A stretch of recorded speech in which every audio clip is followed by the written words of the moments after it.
Good evening, Demon Phil here with our 10th episode of Unscripted tonight. We'll get started here in just a moment. Let me know that you can see and hear me okay over here to the side if you don't mind, and please share this out. We have got a great group in here tonight. A lot of people who haven't been here, some who have. So we're going to kind of mix things up a little bit, but we're going to have a ton of fun doing so. So if you will let me know you can see and hear me, I appreciate that. Wendy, thank you for being here. Lewis, Scott, appreciate y'all. Excellent, Scott. Thank you very much. All right. And pay no attention to all of the disarray back here. Moving is a pain in the nards. Very much so. So I am dead on into the move. So it'll be happening pretty quick. 2 weeks. So let me go ahead and make sure all this is set up. We'll go ahead and remove this banner and make this official. There we go. All right. Demon Phil here, Unscripted. And we always start off by thanking our sponsors and those that are brave enough to go ahead and sponsor this show. And there's only a few of you, yes, but we thank you anyway for sponsoring it. So first off, we've got Totally Rad Comics, Totally Rad Life of Violet #3 just finished on Kickstarter, and he did much better than he thought he was going to do. Told you so, Jim. And it was a great campaign, did a great job with it. Then we've got Codex Entertainment, which is literally Demon S #4, which still has a Kickstarter going on right now. If you haven't jumped on that, well, shame on you is not strong enough a word on here, and I'm on YouTube. I can use a lot stronger, so if I have to, I will. Next up, Naughty Fairies. Do I really need to say more? Yeah, it's on Kickstarter. Naughty Fairy Stripper Assassins. I've been drinking a little, I will admit. Naughty Fairy Stripper Assassins #4. See, I got it out. Is currently on Kickstarter, and Kickstarter an ass still. So jump on that if you have not. If you get on there and you cross promote with these, then the fun really starts happening because there's all kinds of cool little things with that. So we've got those. Oh, I'm sorry. There's one other one, which is 183 Degree Studio, which is Kara Nicole and Alfred Trujillo. They're actually brave enough to go ahead and sponsor this one as well. So those are the sponsors that we've got. Now, that being said, let's go ahead and put some guests out here because I'm not pretty enough to be out here by myself. So let's go ahead and start out. And we're going to go ladies first on this one because I am a gentleman at times. So we're going to start off with Buttbeard. Buttbeard! Meredith, welcome to the show. Thank you for having me, Demon Phil. Buttbeard, yeah, not my real name, but it was something that came out of Indie Event last week. I can't believe it's been a week already. I'm still recovering. It was such a good time. But basically, Phil kind of double dog dared me to come on here with Buttbeard and the hashtag, and there you go. Love you, Phil. And here we go with April. We're going to bring you out. Hello, everybody. And we have got David. We'll bring you out. Hey, guys. And we have got Chuck Pinot back here who jumped in right at the end there. There we go. Chuck. What's up, everybody? I'm really afraid that it's going to be a calm episode, so how the fuck are you doing? Let's start it off with a good swear word and get this motherfucker going. See now, I got to go get a beverage, guys.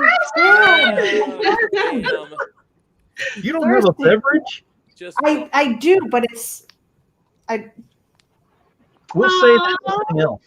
I've got it's like right there. I'll probably put my avatar up and go get one real quick. You can't do this show sober. This is not Mountain Dew. I'm up late. I didn't get with you. Oh. Especially if my name's Buttbeard. I can't be sober. No, not at all. Not at all. Oh, hang on a second. Your name's Buttbeard. I can't be sober. It goes the same way. No. Jim is here in the audience from the freezer. James. Woo! Get out of the freezer, damn it. Why isn't he in here? Yeah.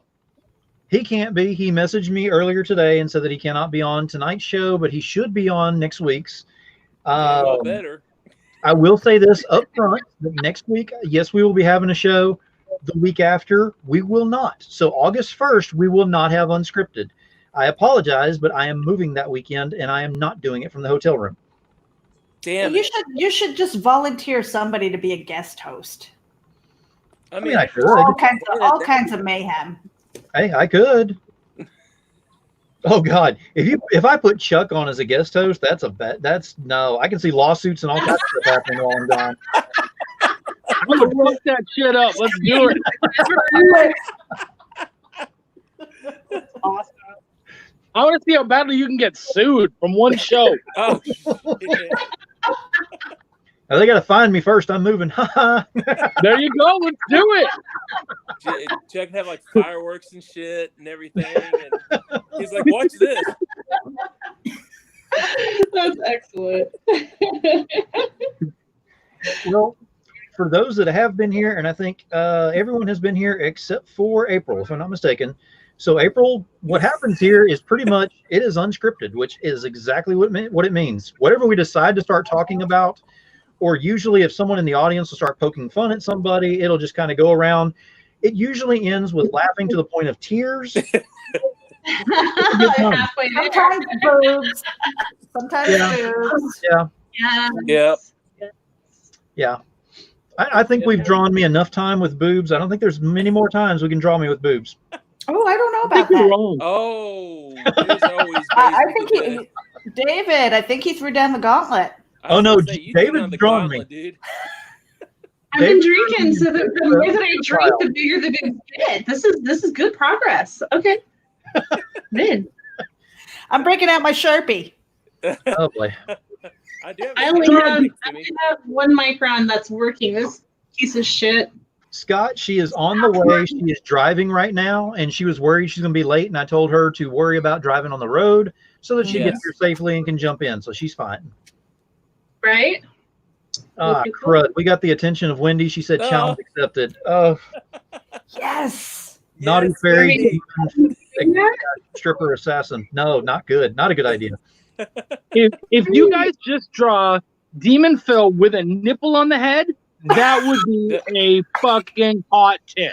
I'm just telling you. He could be a defunct unicorn. Put it right there. April, Jim says he needs you on Totally Rad. Yay! Yes. I would love it. Thank you, Jim. And what if... Okay, Tom, Oh. I'm getting there. I was waiting for December, actually, because she's going to kick my ass if I start talking about it without her, and you know that. She's an ex-wrestler. She can kick my ass. Ooh, Is she really Oh, yeah. kind of excellent? that is pretty cool. Throw in roller derby and I'm there. I want to party with you. I've always wanted to like try roller derby, but I have a tendency to get a little too competitive. So Well, I don't know. If Literally throw my weight around. Meredith's going to be... Yeah, if Meredith's going to be doing roller derby and the back of her jersey says butt beard, I'm not going to be in that one. I'm sorry.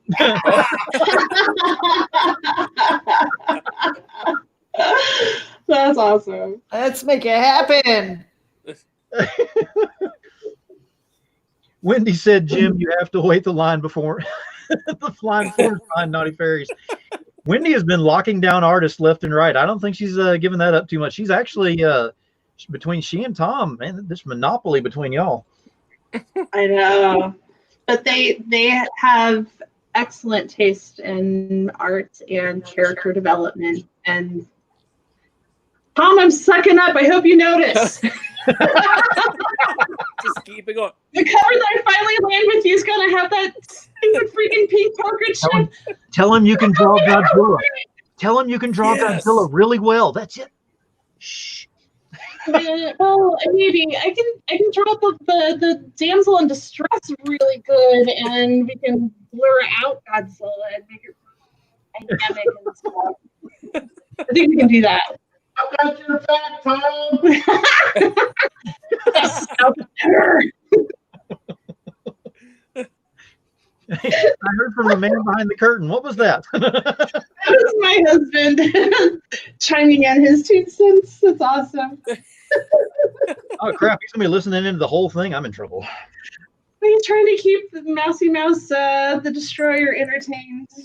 Uh-oh. Oh. Tom says he has got something for you, April.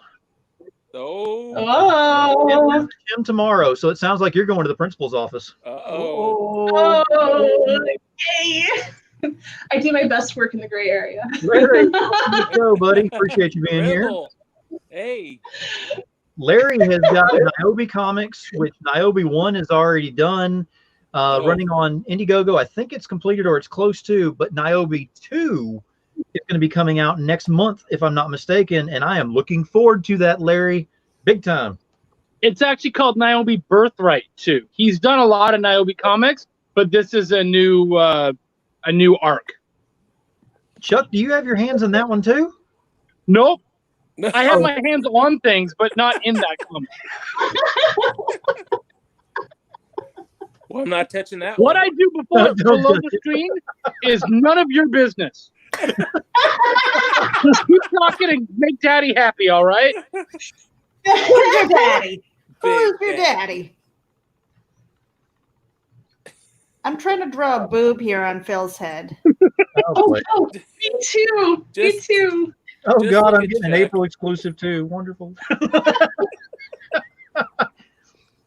You do know that whenever I move to my new place, when I move to my new place and I have my wall behind me, which is completely bare right now, I'm going to have to put all these boob pictures of me up there. That's what you're going to see on the show. I'm not even going to have my banner or anything fancy made up. I'm just going to have Demon Boob Phil all behind me up on the wall. It's not a I gotta zit. get on that wall. It's going to get to the point where I'm going to go to cons whenever they have them up again. I'm going to walk to the table and they're going to be like, I can draw you with boobs. I'm like, oh. Yes. Yes. Print them out and hand them out. Sign them. Hey, if I get that famous where I walk up and they're like, you're the one we can draw with boobs, and it just happens to be, you know, whoever up there, I'm good with that. Right? I'll perk up. That's a special level of fame. Interesting choice of words there, Phil. Hey, it's unscripted. I can say whatever the hell I want. There you go. I just want everybody to know that I am not an artist. That's okay. I'm not a host.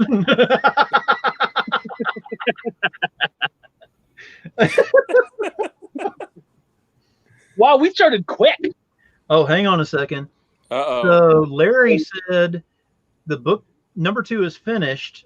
Sending them all out. Thanks for the shout out, guys. But he also said Chuck's read it. Chuck, you didn't mention that you have read it. I read issue 1. I haven't read issue 2 yet. Oh, okay. Yeah, because I read 1. I've actually got 1. Yeah. It was solid too. It was good. Oh yeah. Oh, absolutely. I even reviewed it. So did I. Oh shit. Okay. Game recognizes game. No, I didn't swear as much as you did, so I'm kind of low on my game. What the hell's game? If you don't have it, I can't help you. Horn. Oh, hang on a sec. I got to bring these up. Let me go with Meredith real quick. So, Buttbeard, you're up. Oh my One of God. them is not a horn. Can What you is guess that? which one? Oh my God. Why do I look like I'm being stabbed through the head? Oh wait, April's got something. Wow! Oh my God. Oh. Wow! It's got a nipple ring. It's I got a want nipple that. ring. I want I'm that blue. on the It's your wall. shirt that says sorry, not sorry. Yeah, April, I'm both Like that. horrified and turned on. You Chuck's are like- welcome, sir.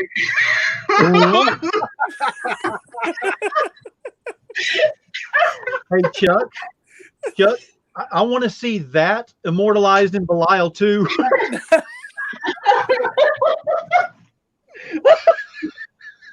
I might have to do something like that.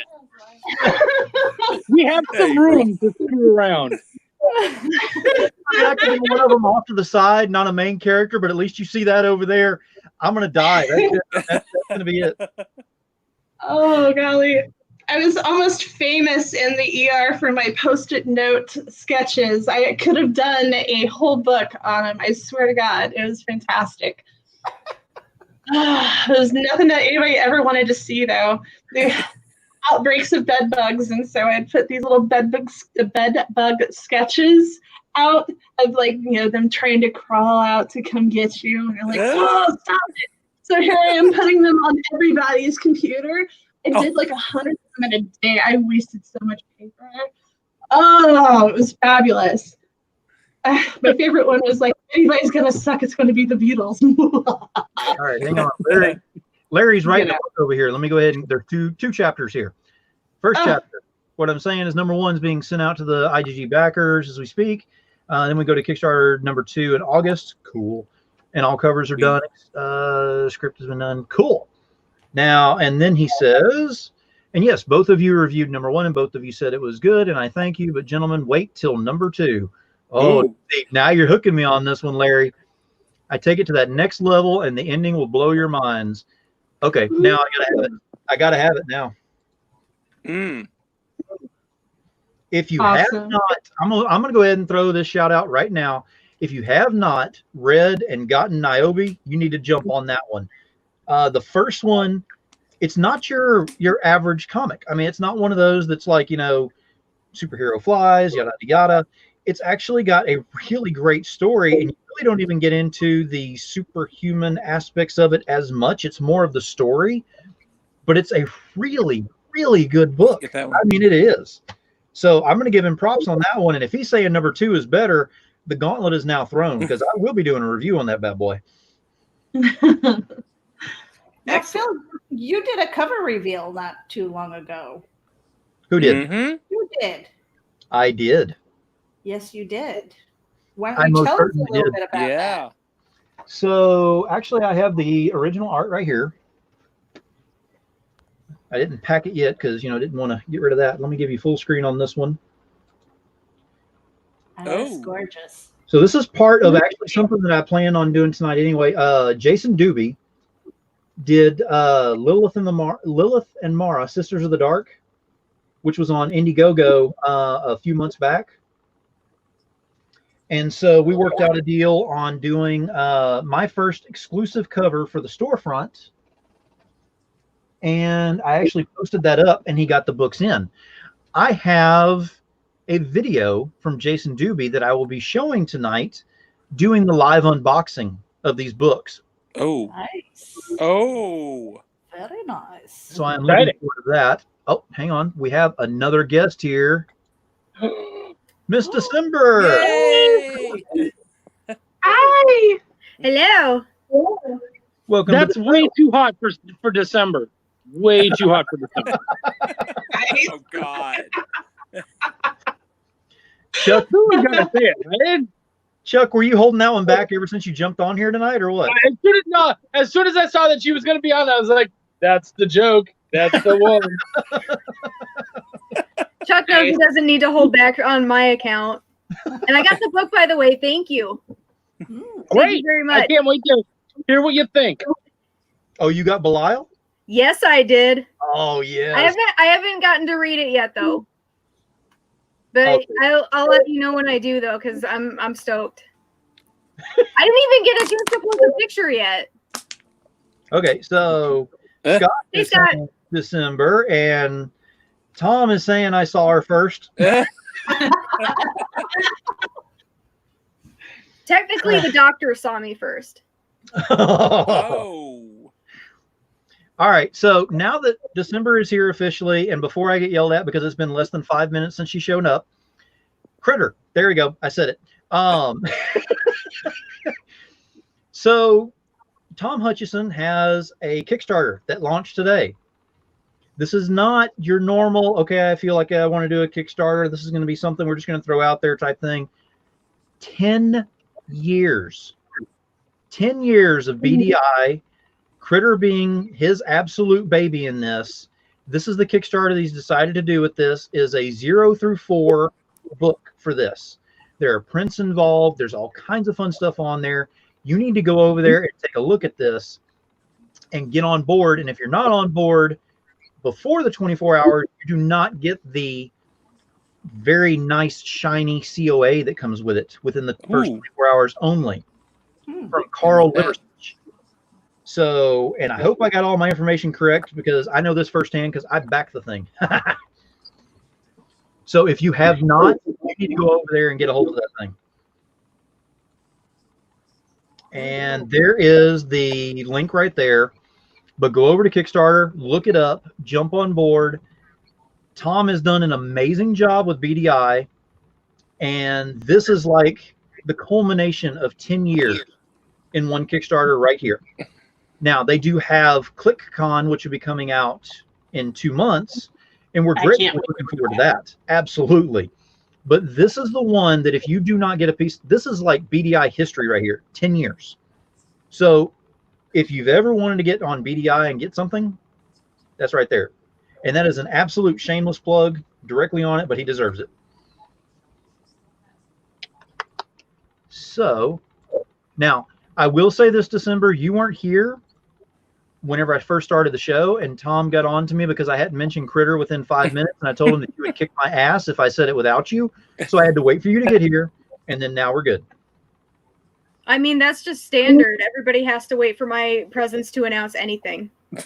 Damn chauffeurs, they just take wrong turns, and then the entire balance of the evening is just upset for everyone. If anyone wants to yell at him, his name is Maurice, and he lives in the stables in the back of my mansion. Oh, we got someone else in the background. Hang on. Let me get someone else back up here on stage. Oh, God. It's freeze frame. Oh, no. And he's already frozen. Oh, no. Ah. That is What's going on, guys? Yes. Well, while that happens, hi, David, April, Meredith. Hello, Chuck. Hello. What I didn't get to say that when I first arrived. Yeah. Well, if you feel compelled to draw Demon Phil with a nipple on his head, feel free to. Just throw it out.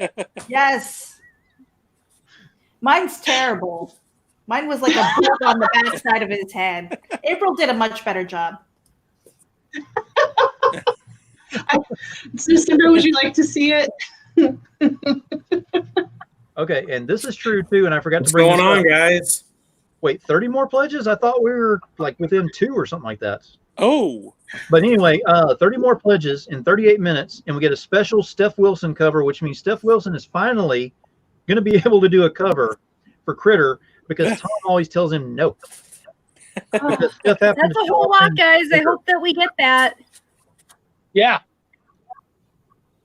I need the link. I can't find it. I'm on YouTube. I'm not seeing the link in here. Please, everybody pitch in. I really want Steph to have that. I was hoping to see that like right when the link happened. So everybody band together and get Steph in there. I like that design a lot. Would love to see that.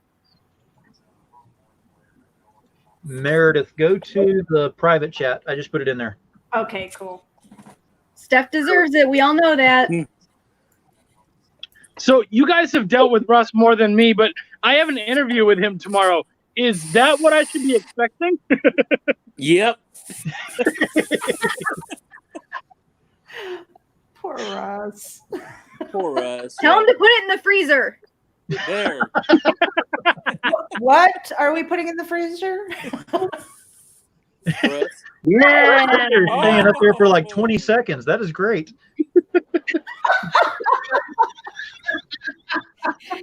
I love that his middle finger froze. That's the best part. I'm saying froze, yeah. And poor David. David's up there trying to mimic it. I know. I'm up in the corner like this. I'm just gonna be like, Yeah, I mean he's got ass in his No, my face. middle finger didn't freeze. Like really, ass in his face. I'm Phil. really move her out of the way a little bit. damn it. Well, I felt like you were violating my girl up there. It was like, oh, come I was on. like,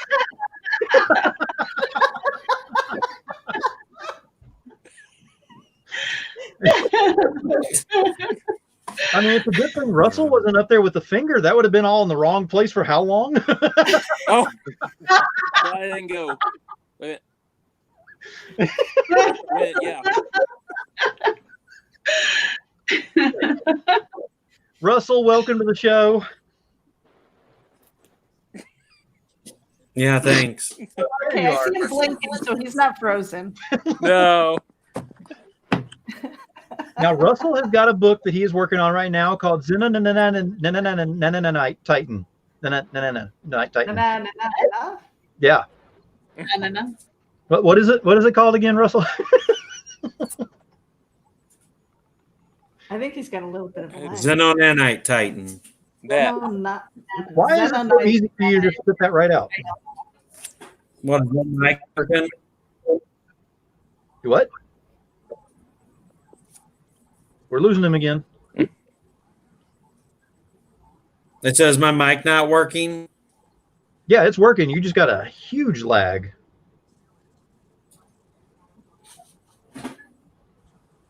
See, Tom's on board too. No. Let me try quick. Oh. Xenonanite? Is that how he said it?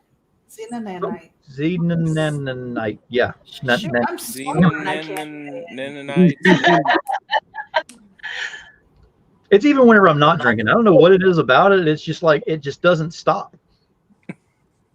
Mm-hmm. Feels like 5 days later. Pretty much. Batman? Is that how it goes? How do you think I go ahead and loosen up for every show now? Ever since he mentioned that book, it's like Titan.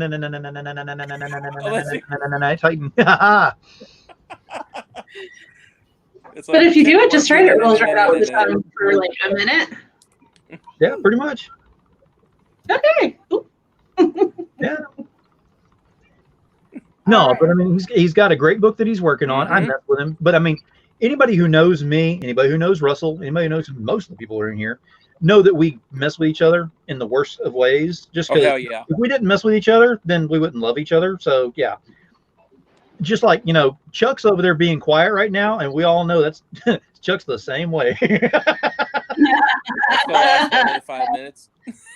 I'm being quiet because this whiskey is so fucking good. That's why I'm being quiet. That's a secret, huh? Well, you know what, Chuck? You had a great, I think it was like off the cuff. You went online today and you were talking about engagement. You're like, engage, you motherfucker. Yeah.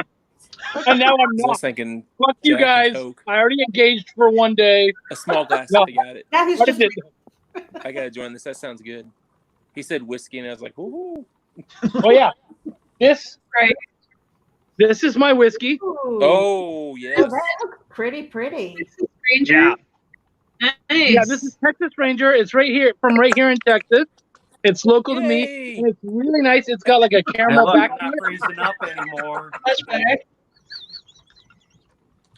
There, no freeze frame. Oh wait. Oh, there. No freeze. So anyway, no, the book's called Xenonanite Titan, Phil. Xenonanite Titan. Say it slowly once with me. Yeah. Xenonanite Titan. Xenonanite Titans. Xenonanite. Okay. Got it. Xenonanite. See? I was just thinking of Caddyshack. Yeah, exactly. Yes. I was actually, before we jumped on here, I wanted to check out some of the other stuff. And David Fott, I was checking out your Overwatch characters. Those prints are fucking gorgeous, dude. Oh, thanks, man. Yep. I appreciate it. They're beautiful. And those are $10 a piece? Yeah. They're nice, man. Those are like quality, seriously. I just there was a bunch of prints I had for cons like last year. And I'm like, I've been kind of handing out some free ones and stuff and all too. So I know I shouldn't, but I'm like, yeah. But thanks, man. I appreciate it. Yeah, those were fun. Quality, seriously. Appreciate it. And so are you guys? So December's a cosplayer, and David and Chuck, you guys are artists, and no. I'm a writer editor. Editor. Former pinup model, current cosplayer. Cool. Oh, Chuck also is a an pinup editor model. / purveyor of the word fuck. The word fuck. Okay, cool. So Yeah. you guys create and write comics and stuff. That's Oh, cool. yay. That's Thanks, awesome. Tom. Yes, I can't wait. I'm so fucking excited. Woo! Okay, I have them packed up. I already talked to David about this, but I have them packed up. Tom, I got the goth covers in. Holy crap, those do not. Okay, what you posted and everything, those were cool looking covers. Next week. When you have them in your hand, holy crap, those are some of the best looking covers. So I am more than happy with that. My crayons. That's awesome. That's awesome. I cannot wait to see those. Chuck Nasty. That's my He new knows name. my Don't wait to name. Change it. Chuck Nasty. That's awesome. Now, speaking of cosplay, I want to go ahead and bring up December in Naughty Fairies, because the cosplay covers that are in there that you have and everything, and then we unlocked your signature. We unlocked your picture as well, right? Correct. You guys unlocked like 36 stretch goals. I think that there might be. Yeah, Wendy knows how to do her Kickstarter. She absolutely spoils you guys, and well deserved too, because the way that you guys are going at this campaign is just awesome, and she knows that. Oh, she does every campaign. She takes care of the fans severely. That's what I love about all these people that are in here. Tom, Jim, Lewis, Wendy. I mean, everybody that deals in all this, they always take care of the fans on this, which is great because they remember where this all came from in the first place. Yeah, and that's why I'm really happy to be aligned with her on this one too. Because when I was wrestling, that's what I was. That's like my primary goal was to make sure that the fans always got like the best show that I could give them, and they always got taken care of, whether it was at the gimmick table or whether it was me performing a match for them. Like I always made sure that they got exactly what they wanted. Like I spent time talking to them, or if like I spent time responding to emails. So it was really important to me that that she was on the same page as I was with Naughty Fairies, and luckily she's going above and beyond expectations. So I'm very, very fortunate to have met her, and she's like the best person ever. I adore Wendy. Mm-hmm. She's awesome. Oh yeah. Everybody who knows her knows that. Yep. Agreed. Normally I don't get cosplay covers, and this time around it was like, holy crap, they're all amazing. I couldn't say no. She did a great job with all the girls that are on there. She has the rock and roll covers that are done amazingly. She's got a New Zealander on there. If you guys haven't seen her, she did like a Lita Ford homage, which is spectacular. She's got the microphone and the guitar. It looks amazing. Veteran Kara Nicole is on there. If you guys haven't seen the covers that she did, they look truly kick-ass. They're awesome. The wings are on there, just fantastic. Kara is now out of Facebook jail, so please shoot her some love. She's a totally awesome lady. Yeah, I know. We all miss her very much. She's just the coolest chick ever. Just shoot her a hello. As bad as I am, I can't believe that she gets into jail more than I don't think I've been in once. I can't believe it. I can't. Yeah, she's I don't know. And also check out her Patreon, because she's got one of those going, and she's just a really cool lady. So just make sure that you send her some love. You've missed out. You forgot the Steph Wilson cosplay cover. Oh, how could I forget that? Steph Wilson has all these awesome covers, and I'm backing those as well. He's got I think there's 5 of them, at least. And you can get the jewel version, the hollow foil version, the regular version. They're all really spectacular. The colors on them just pop. They're really brilliant. So all of the covers on there look totally kick-ass. It's kind of hard to choose. So if that's the case for you, there is a package where you can get every single cover. She made it really easy for you. So if you're like me and you can't pick, there is an option for you, so you can just select all of them. No, she's not like that, Lewis. Speaking of, Lewis has a campaign as well, Lily the Demoness, and that's on Kickstarter too. which I'm proudly backing. Steph has a cover on that too, and so does CV Zane, which is also amazing. He has this like truly awesome cover, and it's the standard cover that you get. It is gorgeous. And Steph's cover is also really freaking cool. So if you haven't seen that one yet, make sure that you get over there. It is awesome. Night, Tom. Bye, Tom. I got to read Little Demoness, and wow, like that third issue was excellent. It was my favorite. I was on the edge of my seat. I'm actually really looking forward to issue 4. So yeah, Lewis knows what's up. Contribute. Number 5. He's his stretch goals. He's got, this is like one of the coolest ideas I've ever heard of. He's got tarot cards to go with a stretch card, as unlock. So that was one of the coolest things that I've ever seen for a Kickstarter, and I'm like, Lewis, my man, that is just amazing. Like, See, they're really cool too. That's not cool to me, because my problem with that is I have OCD, and I already have 10 of those freaking cards. So every time they come out, I have to make sure he gets to his goal that he needs to, so I can get my next 5. I need my 5. I'm pretty sure that he'll hook you up. The other thing too is as a for other people like you that are completionists. Nice. This is the Steph Wilson cosplay cover. You can't forget this shit. For other people like you that are completionists, he does have options on that Kickstarter for the other tarot cards that have come out in the past from other campaigns, so that you can get those as part of this one if you don't have them already, so that you can get a complete set up until this point. Is this for Lily? Yeah, it's for Lily. So it's interesting. Lewis got in touch with me about, I want to say like three weeks ago, about a month or so ago. And he said, Chuck, I really want to up my game. And he gave me one of his comics, and he said, could you please fucking rip it apart? And then we'll talk about it. And so he gave me one of his comics, and I did as he asked. I called him up. We talked for about an hour, and I ripped it apart.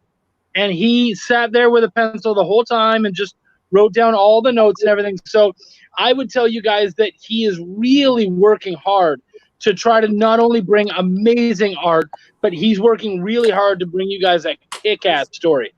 Oh, yeah. So I think all the beautiful ladies aside, he's gonna have a really killer story, because he's working so hard and doing everything he can to try to bring you guys as much quality as possible. Well, Lewis is a hard worker anyway, so I believe that. Yeah. Yeah, I'm looking forward to it. I mean, 4 has already gotten my attention as is. And I asked him, I said, how many of these are you planning on doing? And he said, it depends on how far it keeps going. I mean, it's just, it's one of those that can have a longer story if he wants to do it. But then he has some spin-off things that he can do off of it now, too. And he's starting to build off into some other characters. I like that he's doing that. But it's pretty cool. I mean, there's a lot of really cool projects that are going on right now. And in light of, all the stuff that's going on outdoors and whatnot, nothing has slowed down indoors with everything within the industry here. In fact, it's sped up quite a bit, which is interesting, because I'm starting to see some people who normally would put out, mediocre or right at baseline, type of work, and they're stepping their game way up. I mean, there's a lot of really cool things on there. Dave, I'm going to tell you right now, you just raised your hand, but I'm going to tell you, I have watched everything you've done since I've known you and met you and everything on here and all, and you have stepped up immensely. I mean, that for Goth Day, I was looking at it, I had to keep looking at it going, holy crap. I mean, I can see your style in it. Well, but you went above on that. I appreciate that. So I will give you all kinds of accommodations on that. That's what I done. I wanted to take this COVID-19 time, and I thought, I took my job seriously. Like, when somebody bought something, I took it seriously. But, I'm like, you know what? Screw this. I'm going to take this really seriously and just start having fun with it, but take it really seriously and do what I always wanted to do. And I'm enjoying the hell out of it right now. Like I always did before, but now I'm really enjoying the hell out of it. Just having fun with it. Lewis. Awesome, dude. Hi, Lewis.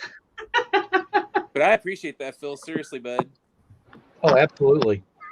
Absolutely. And Scott even said the prints you showed today were badass. I Yeah, there were. agree. Oh, I appreciate it. Yeah. I mean, like I said, those are old. Like some of those, I bet. Chris, how are they? 5 years old? 5 to 6 years Yeah. old. And like I just keep reprinting them for cons. And I've decided like this year, like again, I'm going to use December and all and stuff like that and make some new pinups and everything and all. And just really, when I get my workload done, just go after it. And I'm going to be nuts about it. And I'm just going to like completely engulf my life into it and everything and all. And go nuts with it and just have fun. And just the old saying, just do it. Nike it. Just do it. Yeah. So It's funny because I've had a lot of people say over this time, like, oh, there's so much shit going on and this, the whole industry is getting wrecked and all this kind of stuff. And I was like, that's not necessarily true. Like, yes, a lot of really rough things have happened, but there is no better time to be a freelancer than right fucking now. Because I am the busiest I've ever fucking been. And I mean, we're good at what we do. That's, that's nice, but it's not even just that. It's that the demand. Everybody has just decided, cool, I don't have to sell. Fuck it. We're going to create like mad. And it's happening right now. So when this shit is done, so many fucking amazing books are suddenly going to be slammed onto tables. Everybody's tables are going to go from I did this to I got that. Like, it's going to be insanity. So there are two sides to this shitty tragedy that's happened, and it's not all doom and gloom for sure. Oh, I agree. Now that I know how to make my own coffee, all these all-night binges when I actually finally do sit down to do the work. Oh my gosh, like it's pretty insane. I've trying to find art supplies has turned into quite a challenge, and so when I find them, I've been bulking out. But in the meantime, I've been intermixing some of the medias, like the iridescent watercolor backgrounds, the mixing colored pencil over the top of my Copic markers. So, like where I was very much a purist before, now I'm starting to kind of I don't know. Now I'm starting to play with it a little bit more. It's no longer it has to be a certain way. And I find that putting color pencil overlays over the top of my Copic markers softens some of the transitions or adds like a really awesome backlighting effect sometimes. And I never would have really thought about it if I hadn't been pushed, So I don't know. I have to say, like to what Chuck was saying, you've been really, really busy and you've been doing your own work. I've been busy with other people's work. I'm like, damn it, I need time to work on my own. Yeah, I think that's my biggest. I'm with Buttbeard on that one. That is my biggest frustration right now. I am busy with everybody else's work that I'm not doing my own. Buttbeard, why? Now, I'm going to go ahead and give a shout out right now since Buttbeard was just talking about all this. She's been working on something else, another project with another group that has gotten together throughout all this, and they're picking up some motion here. I don't want y'all to think that Terraform Comics is something that's come through and it's going to be a fly-by-night and over and done with thing. Yeah. They're coming in strong, and they're picking up as they're going. And the more I'm watching from the sidelines, I'm like, oh, hang on a second. This is something going on here. Because not only are they picking up, but they're actually going and they're producing the work and everything, putting it under the banner, but they're picking up more people underneath that banner and working through some things and expanding. So it's not a matter of absorbing, they're expanding. There is a difference. They're seeing that and they're doing it. So Terraform Comics is something you definitely need to watch out for in the very near future. And another thing that we're working on we're actually working on a press release, and I'm going to give you guys a little bit of a teaser. But Comic Book Advocates Network with Rob Anderson is we are collaborating with Geek Insider. So Comic Book Advocate Network is actually going to be the comic book arm of Geek Insider, like exclusively. Oh, wow! So we're really excited about that. You know why? Because Geek Insider, as much as I love the site, it's got geek stuff, it's got tech, entertainment of all kinds and stuff, but we actually have a really small staff. And so what's nice is that, I mean, we've done comic books, we've written articles and stuff about it, but unfortunately it's not done well. Not the articles. The articles are great, but not with any kind of consistency. At least with Rob's site, he's got people who are participating. They're sharing their news. They're sharing their Kickstarters and stuff, whatever's going through that site, dedicated to comic books. And I'm really, really excited about that. Huge congratulations. Yeah. Rob Anderson. Awesome. Yeah.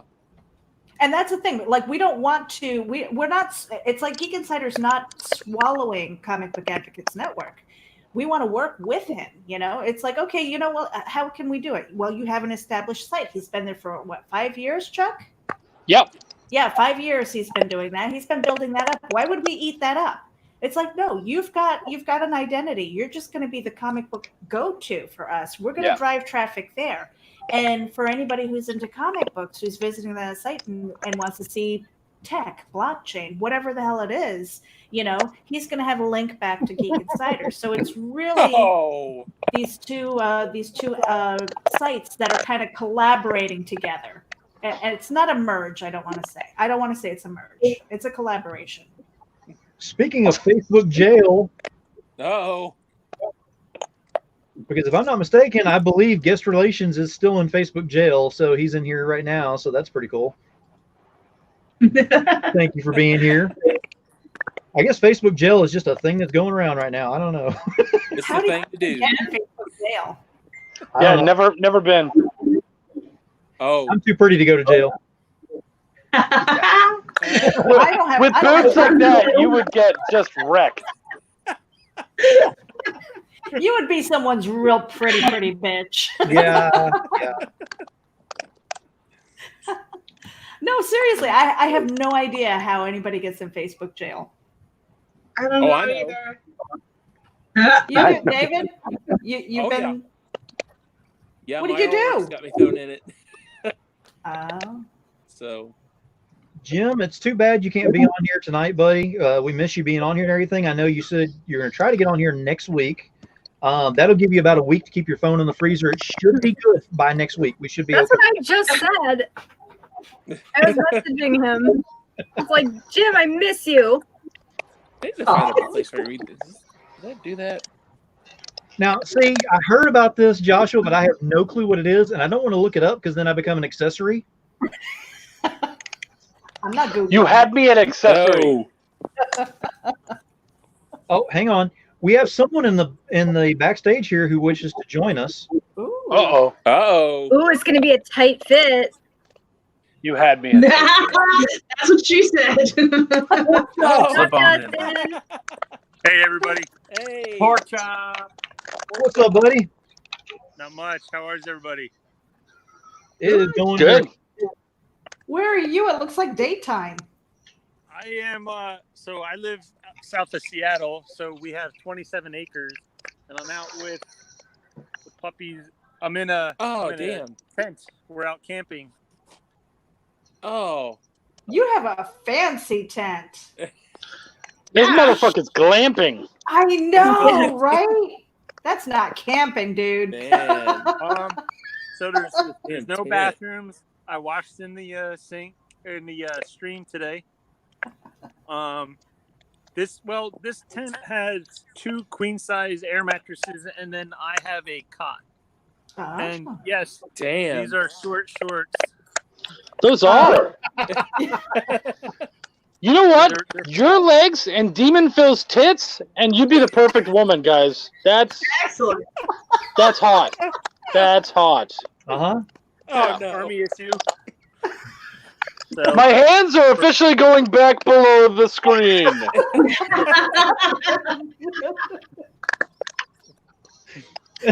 So, I know David's smiling extra more now, so you're gonna see me on a pinup, a David horror pinup. You're gonna be a sexy bitch by the time I get done. Hold on, let's see if I can. Oh no.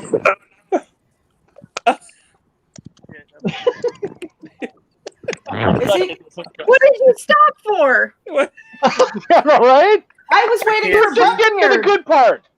Hold on. Oh I don't no, have no. music for this or anything. No. Now come to the I stage. got a dollar here. So, sorry. I got a lotto ticket that's a loser. I had a, actually, We're all winners right on now. tonight is to let. I gotta let Oh, damn December it. know that she's no You had to bring longer that going up. to Who be wears a short shorts? naughty fairy stripper. I've taken over. That's what I was thinking of, Joshua. Like when The Simpsons played that for Homer, like that's exactly what I was thinking of. I don't know. I saw flash of skin and I thought butt beard. Hey, we lost Russell. Oh no. Oh no! No, you Oh, didn't. there he I'm is. still here. No, he was puking. No, He was puking. I passed out.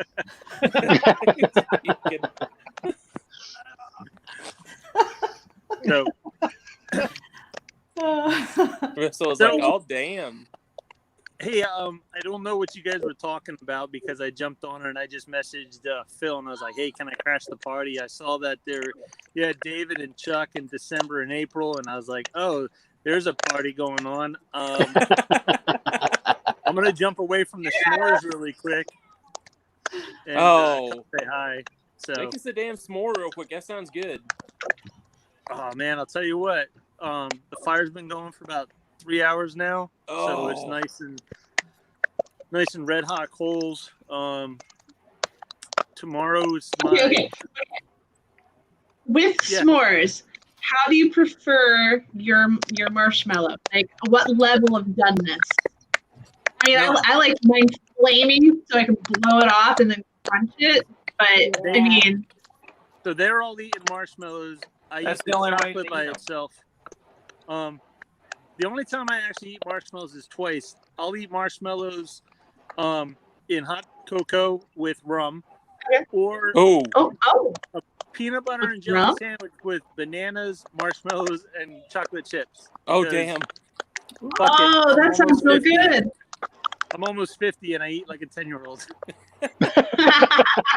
The best damn thing I tried once, Justin, I swear to God, it sounds gross, but it was amazing. We made s'mores with Reese's Pieces peanut butter cups. Oh no, that's No, great. I think that'd be neat. Oh, it's good. Oh my God. And here's a substitute also. Weave bacon, cook the bacon, use 2 layers of bacon instead of using the graham crackers. So use bacon with chocolate and marshmallow. Shit. Oh, that sounds good too. Oh, shit. Bacon goes with everything. Oh, I know, right? Use December's writing all this down. use maple bacon. Yeah, this is a maple. Yeah. Yeah. Why would we use maple? That's only in Canada, right? No, you can get maple bacon down here. It's just not as good. Well, bacon in Canada is called ham. Yep. Chuck, I've got to fuck with you on that because your new picture on there with your flag on the back thing and everything, that was just, yeah. Fuck away, please. Hey, Chuck, I'm feeling Last that time quote. we went camping. I'm going to put that on my next set of pinups. It's going to say, fuck away, please. Fuck away. Yeah, please fuck away. And you can fucking quote me, by the way. Russell, when you were saying something, I missed you. Yeah, the last time we went camping was quite interesting. We had s'mores, and that's the only way to eat them is to light them on fire and then blow them out. I mean, that's the best way to have them. Yeah. I decided to try to make kettle corn. Oh. So I got this big ass pan and I put it over the fire and loaded it with kernels and the oil and the salt and the sugar. And I got this lid on it and I start popping it and the lid flies off and popcorn starts shooting everywhere. I mean, it was like an explosion.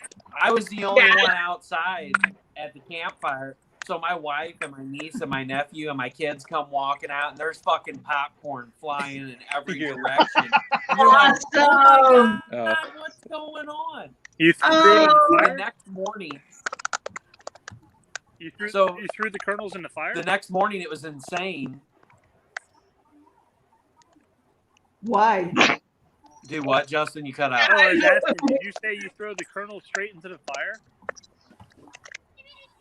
No, they were in a pan. No, I put them in a pan. Oh, okay.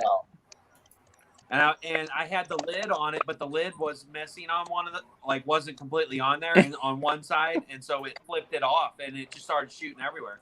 So anyway, the next morning we go outside, and there's like no popcorn to be found. Something ate every bit of popcorn, like all 1,000 pieces of it, and the kids thought there was some kind of crazy monster that liked popcorn. That's Killer Clown's bullshit right there. Last time I went camping, I was scared for my life for no reason. It was ridiculous. I was like 18, 19. We're in Colorado. A friend of ours.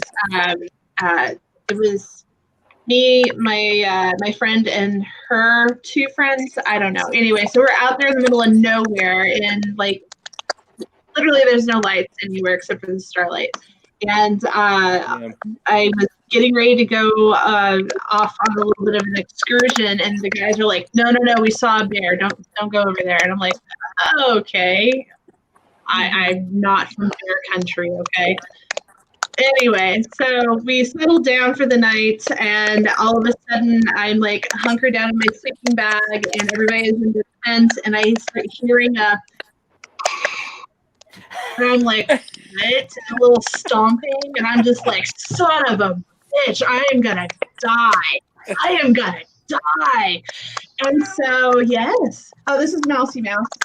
Hey, Mouse. Anyway, so like 2 or 3 hours later, I have got to pee like nobody's business. Oh, no. And I just hold it. I'm fearing for my life. I didn't get a wink of sleep, and all of a sudden I hear a. And I'm like, oh my God, are you awake? And she's like, yeah. My friend is like 6 foot something tall, so she doesn't fit her sleeping bag, and she was cold, which is the stomping around with her feet. And I was like, son of a, I was pissed. So anyway, I rip open the sleeping bag. I go out and I take care of business. The guys are like, oh, I guess we'll get the fire started. And I'm just like, fuck it, let's just go home. I was like, no way. That was the last time I went camping. It was ridiculous. In Canada, we're so crazy. What we'll do is we will go to the, like when you're living in the country, you'll go to the garbage dump by night. And everyone will park their cars side by side. And the bears come out to the dumps, to the garbage site, and they eat there, and they'll come and they'll walk on your car and eat food that you throw in their car and hang out and shit. It's like being in the wildlife safari or whatever, but redneck style. And people do it all the time. All I can hear is the bears walking and stopping on your car and be like, sorry about that. That's it. David, did you hear that? My apologies, eh? David, did you hear that? What'd I miss? What they do, what the bears do? Yeah. Garbage day! Oh, garbage day! And that woke Christy up. She's like, shit. All right, before we go on any further, I just want to bring up, because I saw Scattered Comics make a comment in here. I didn't know Jason was in here tonight. I thought he wasn't going to be. Jason is here. I want to go ahead and bring it up again so everybody can see this. That is the original artwork for my first official exclusive cover for Lilith and Mara, Sisters of the Dark, for Comics in More New Jersey. And the books will be here next week, is what we're looking at. So here's what I want to do, and I wanted to bring this up tonight. Next week on Unscripted. So if you're listening, or if you want to get the word out, because I'm going to be doing it as well, you have to be on Unscripted to come in here and grab what books that people have not claimed yet. Or go to my page on on Facebook, and go ahead and make your claims on there. And I'll let you know, because we only have 12 virgin total. I did order more of the trade dress just in case, but it looks like I'm certainly going to be burning through those, which is great. But hey, first, everybody likes firsts and everything. This is my first exclusive. So it may only be worth what it is that you'll pay for it at the time. But then and again, I'm telling you right now, it is a great book you're going to enjoy anyway, and you get a piece of history on there because I'm not stopping anytime soon. So if you want one, or if you want one of each or whatever, let me know so that I can go ahead and write you down for that because I've got a list going. The ones that are on the list from the first time that I put it up there, they have first dibs on this. Once I run out, it's done until I can order more. That is iffy. I don't want to actually order to where I have hundreds of these things, and it's not like they're going to be worth anything or that much to them or anything. The virgins, I'm probably going to keep to less than 30 or 40 copies. That's all I'm going to do. So, and the trade dress, I'm going to try to keep to around 75 or so or less. Just simply because I don't want that many of them running around. So the people that do have them, they're going to enjoy them. This is all about, the love of the industry and everything. And that's what I try to promote with it. So, freeze frame is drawing over here. What do we got? Spider-Man. Spider-Man.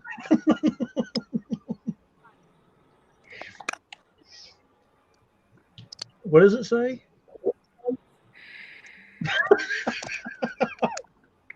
Radar. For my buddy Radar Riley. Uh-huh. Nice. He's sick. So sick. So hey Phil, everybody that donated to the waffle, they Radar is a guy that's been super supportive of me since the start of this whole project. And he gave to the waffle that I did, and he won one of the Xenon Anti-Titan prints. So he loved Spider-Man, and I thought it'd be pretty cool to do something special for him. And I'm not the greatest artist in the world, but I drew him a little piece with his favorite dude, Spider-Man, and Steph Pool, and I added a little. His favorite saying is "It's sick," so I added that in there. So I thought it'd be kind of cool to see him with this print. Yeah. And then I got the one too that we're going to kidnap Ed Williams. Hey Phil, did you hear? Said I'll take one.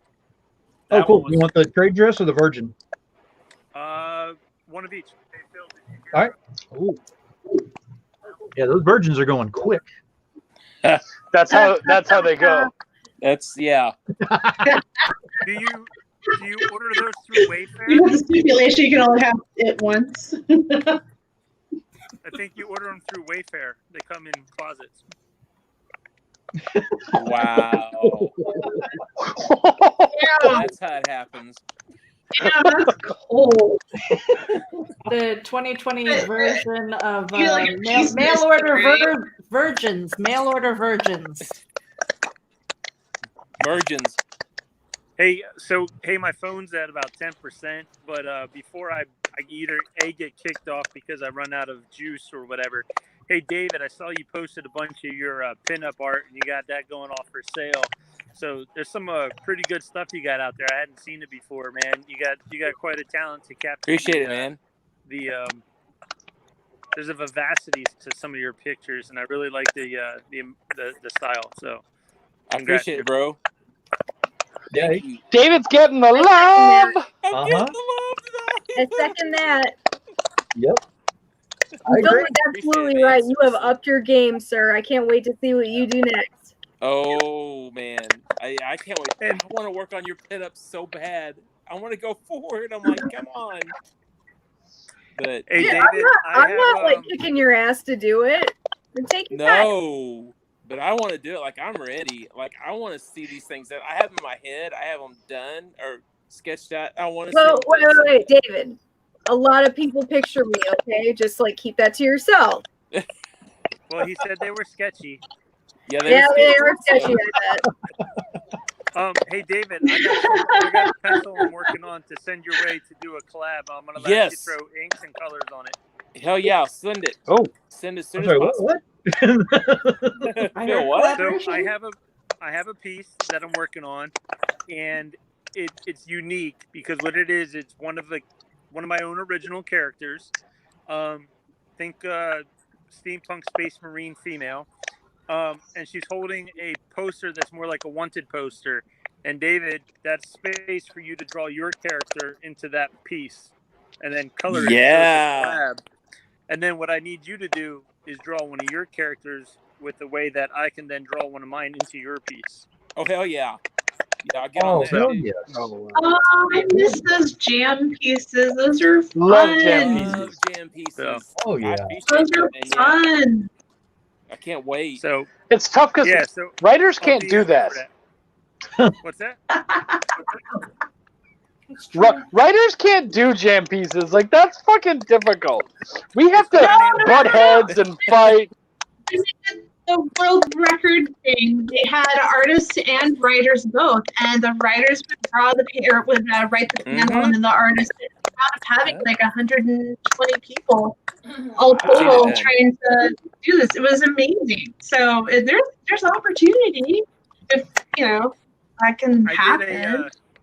I did a Cthulhu anthology, and Oh, each writer had 3 different artists do their interpretation of the story, and then the stories were all based on one basic theme. So 4 different writers had this common theme, and then there was 3 artists assigned to each writer. So you had a total of 12 different stories. 4 writers, Wow. and three artists. Wow. So it was really cool to see how That does sound different artists interpreted the writing and how different writers interpreted the concept of the story. Oh wow. Nice. wow. That would be I know awesome. back in Phoenix a few years ago, when I first started as an artist, the local guys were doing these anthologies where they would pick 2 really bizarre things to match together. So they did Alien and Bigfoot. So it was called Alien Heart Bigfoot. And yeah, or there was another something kaiju. I don't know. Anyway, so they take these 2 characters and put them into a 6-page story, and then the artist just draws the 6 pages, and then they put that anthology together with all 10. I don't know, whatever. It was really fun. I was all excited to draw, monster Bigfoots and aliens, and my author had wound up doing something kind of like a love story. So it was an illegal alien falling in love with Wow. Nice. somebody with cool. a big cast, and I'm like, it was really sweet. I miss those days. I'll Like have to draw collaborations. monsters later. Yeah. We used to do that all the time. The collaborations, we'd get local writers and all of us would get together, and the writers would get together, and as soon as I got something written, we'd all do a little 12-page ash can comic. I miss Nice. that. That was so much I did fun. too.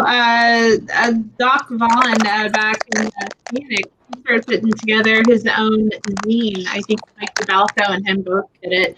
And we would submit the pages, and they would put together the ash can and then distribute it out to all of I did it. Yeah, so stuff and things. Hopefully once Comic-Con starts coming back around, we'll be able to pick that back up. So We actually have one coming out in October. It's Cthulhu Invades Oz. Travis Gibb is running it. Amazing. Oh, Dude, it's honestly I have 2 stories in it. I got to write the stories for the Scarecrow, but it's killer because it's one ongoing story from the beginning of the invasion to the end, and everybody picked up different characters and got to play with them throughout the invasion, and it's fucking killer. I think you guys will love that one. What's up, Stockwell? When is that coming out? Man. October. because that is two Yes. of my favorite things ever. Keep me posted. That is Yeah. 100%. It's called Cthulhu Invades Odds. It's coming to Kickstarter in October, and honestly, I've seen all the quality of people, and I'm not even talking about myself. My team was amazing, but everybody else, honestly, absolutely amazing. So many terrific people, and I've gotten to see a bunch of the stories. You guys are gonna fucking love it. It's really solid, and I'm not a huge fan of necessarily of either of those, but it was done right. It's so good. Holy shit. Hey Chuck, Awesome. if you guys are looking for any cover artists, let me know. For Kickstarters, I usually do, for smaller Kickstarters, I do a very, very reduced rate in order to help them, and I promote the crap out of it. So if you're interested, let me know. Shoot me a message. It's not my thing, but I know that we would love some variants. So why don't you hook up with me, and I would love to get you in touch with Travis, because that sounds fucking cool, dude. Yeah, I've done one or two covers. Yeah, that'd be great. What are we doing here, guys? Are you doing the Egyptian dance or something? Like April's volunteering as well. Oh yeah, thank you, April. Yeah. Hit me up, guys, afterwards, and I'll gladly hook you guys up with Travis. I think that'd be really fucking cool. Hey, Chuck. Yes. Get with Russell. He's got those really cool Steph Pool looking covers and everything. Use that, man. That'd be cool. Steph Pool meets Cthulhu. Okay, all right. I mean, Russell needs the cosplay cover for his book, so you can do Chuck Nasty on there. And Russell and I have an interview tomorrow, and I will get as nasty as he wants. Oh, hell. That's a promise, my friend. That's a promise. Are you bringing your Texas Ranger whiskey with you? I mean, I'm bringing my Texas Ranger whiskey, and then I'm gonna tie up my shirt, and it's gonna be fucking yeah. That's just to get you in for tomorrow, but yeah, it's gonna be hot. As we talk about editing in modern comics. Lewis wants to know whatever happened to Travis. I'm just worried at this point. Your Cthulhu is going to have dicks instead of tentacles. You're going to have a mask on. It's going to have a bunch of penises coming off of it. I'm good with that. Yes! I'm good with that. Dick, yes, it's a hentai cover now.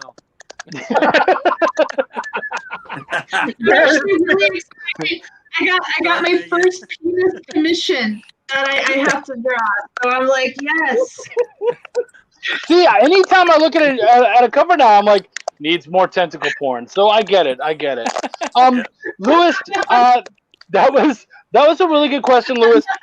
What a lot of people don't know about Dog Days is I'm the editor of that book, and Travis was really nice to kind of keep that quiet because that book is going on almost 2 years now to try to get it finished. That's through Evolution Comics, and it's been really difficult, but art is finally starting to come back out of it, so we're really hoping that it happens.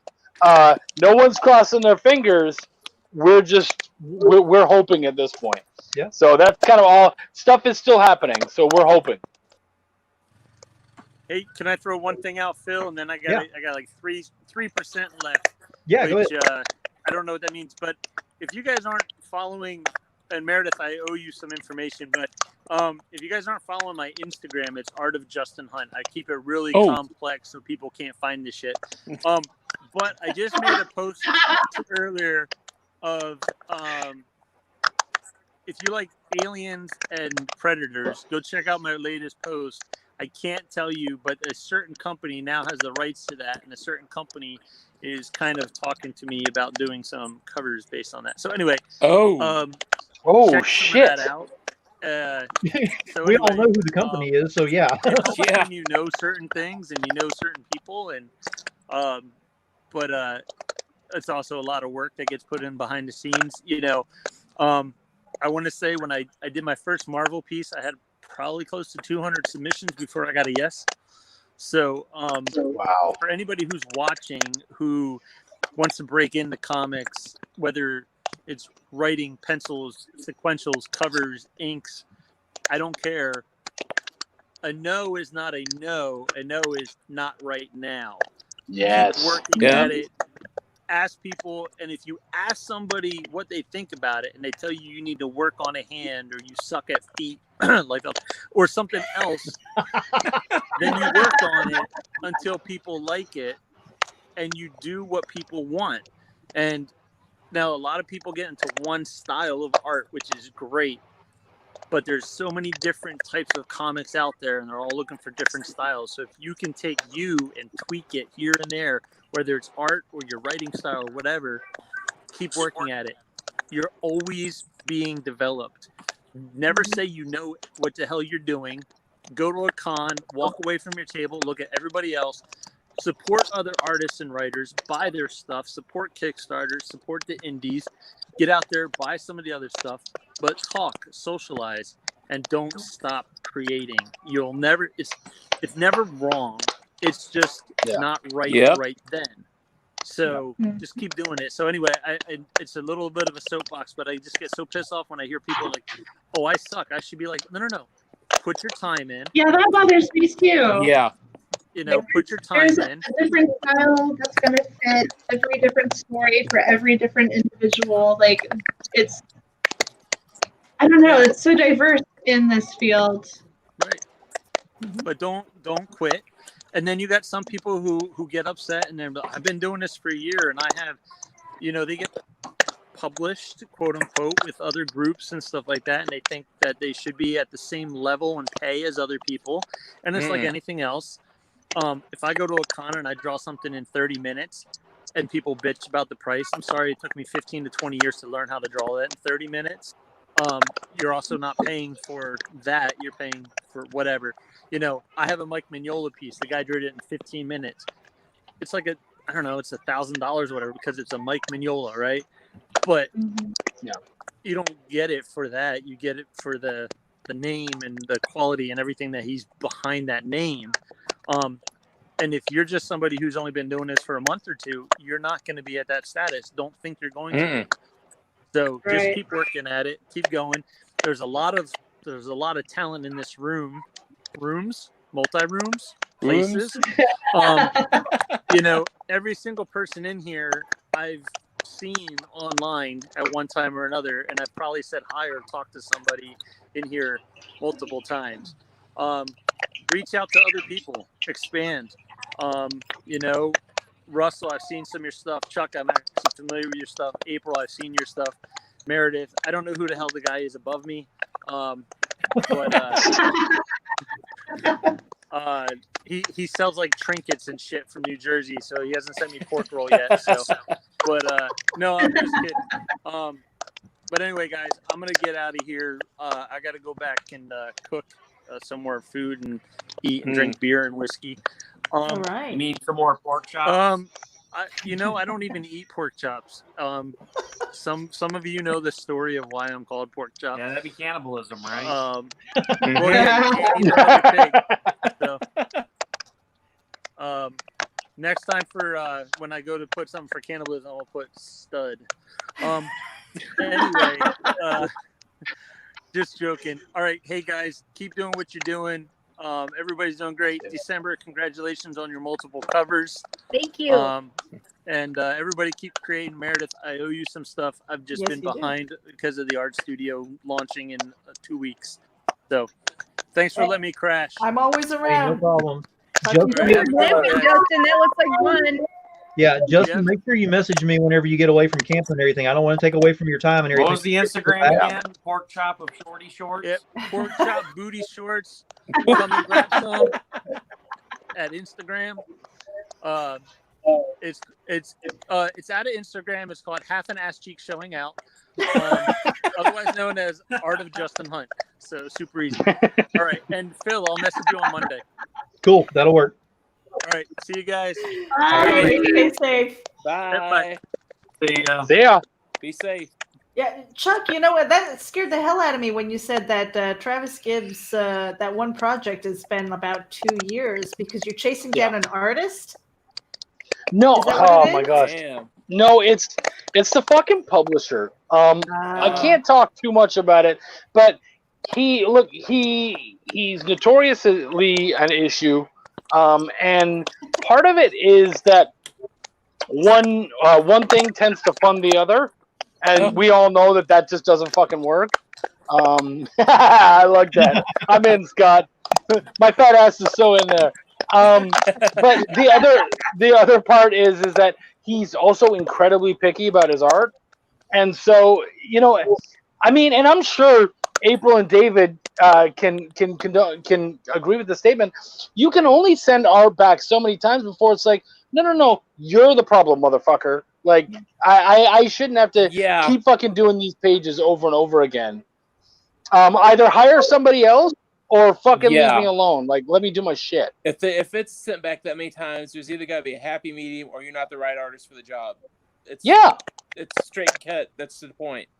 I mean, I've had to do the same thing with editing, where I edit it and they bring something back and I'm like, those aren't the changes I mentioned. Like, what the fuck are you doing? And so it comes back, and after a while I'm like, dude, eventually you either have to pay me extra or put out shit. Like, I don't know what to tell you, but you're not listening. Yeah. All right, I've actually got someone else who just jumped into the backstage here. Uh-oh. It's been a busy evening, so let me go ahead and bring him out here. Russell, you're going to want to pay attention here. Guest relations is in the house. Live from Facebook jail. We got a mouse in the house. Don't poke the mouse. Don't poke the mouse. Don't tell me what I can't do. Yeah, you're not my mother. I mean, you can poke the mouse if you want to, but Facebook does not appreciate it at all. Did you climb through a sewage pipe? Right. It's Shawshank Redemption, people. That was the reference. Goodness sakes. I got it. Okay, thank you. As I say, wash the poop off of him. The rain. I figured I would jump in here because it's going to piss Steph off because I told him I don't do mine. Hi, Wendy. Wendy, I'm sending you a message later. Apparently poking mice is sexy. Uh-huh. Apparently it's too sexy. Too sexy. You know, I have a gift for Russell. Hold on one second. Oh God. Is it appropriate for this show? Uh-oh, where'd Russell go? Russell left. What the? Russell's like, Oh, wait, there he is. Oh, okay, I was going to say, he got scared. Someone's about to die. It's the same thing, Russell. See? I have it set up. I don't have any nacho cheese. Oh, no. I was so not expecting that. Yeah, I know, right? Okay, look, you have to. So you got to go all the way back to January to whenever Wendy was doing her online con, Naughty Fairy's swimsuit. And in that con, Sorry, guys, I had to jump on the Chromebook. My phone died. yeah, in that con, someone's got the audio up somewhere. Yeah, in that. Hang on a sec. Let me see. Okay. So in that con, Joshua was guest relations. So he was taking care of all the issues that were going on. Well, Russell kept bringing up issues that were happening and causing some issues. So Joshua was having to put the fires out, but Joshua kept going on break. He was taking care of all the issues that were taken care of. Well, Russell So it was kept an bringing ongoing thing. This is an that were online happening thing. and causing some issues. You're having a blast watching the interaction. So Joshua was having to put the fires out, but I'm hearing that echo again. This is an online Yeah. thing. Somebody's got that. You're having a blast watching the interaction. That was Let me see. Echo. Woo, Oh, man. yeah. Echo. Who is it? Let me see. Did I narrow it down? There we go. Got it. Okay. Let me see. Did I No. No, you narrow it don't. down? There we go. Got it. No. Who is No. it? Okay. Someone's got audio. don't. Yeah, that's where my money is. Okay, let's try that. Someone's got audio. There we go. Yeah, that's where my money is. No. Okay, let's try that. There we go. There we don't go. No. Okay. How did this happen? There we Mute go. Russ for 1 minute and watch what happens. Uh-huh. He jumped onto his computer. I wonder. Oh, wait a This minute. guy over here causing problems. It was Meredith. That's why he has his table is back in the corner, so it doesn't disrupt. Let me the plug my phone back in. For some reason, it was, I had to hop on Meredith. the laptop because my phone is dying. Oh. Put it in the freezer. That works for the other assholes on this show. It's a joke about the freezer. The freezer fixes all. We love you, Jim. Okay. And Lewis put on here, Joshua, it's past Steph's bedtime. He needs a beauty rest. I'm sorry, Steph always says no sleep in comics. He doesn't sleep. I'm still. I still think that Steph is drawing while he sleeps. Carrie just puts his hand off to the side of the bed. He just keeps going.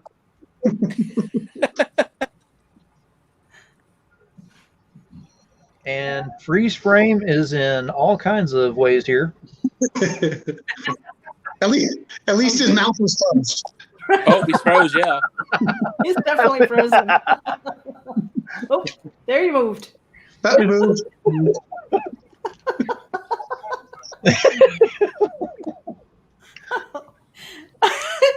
We're gonna call that the Chuck, Russ. did you change your name?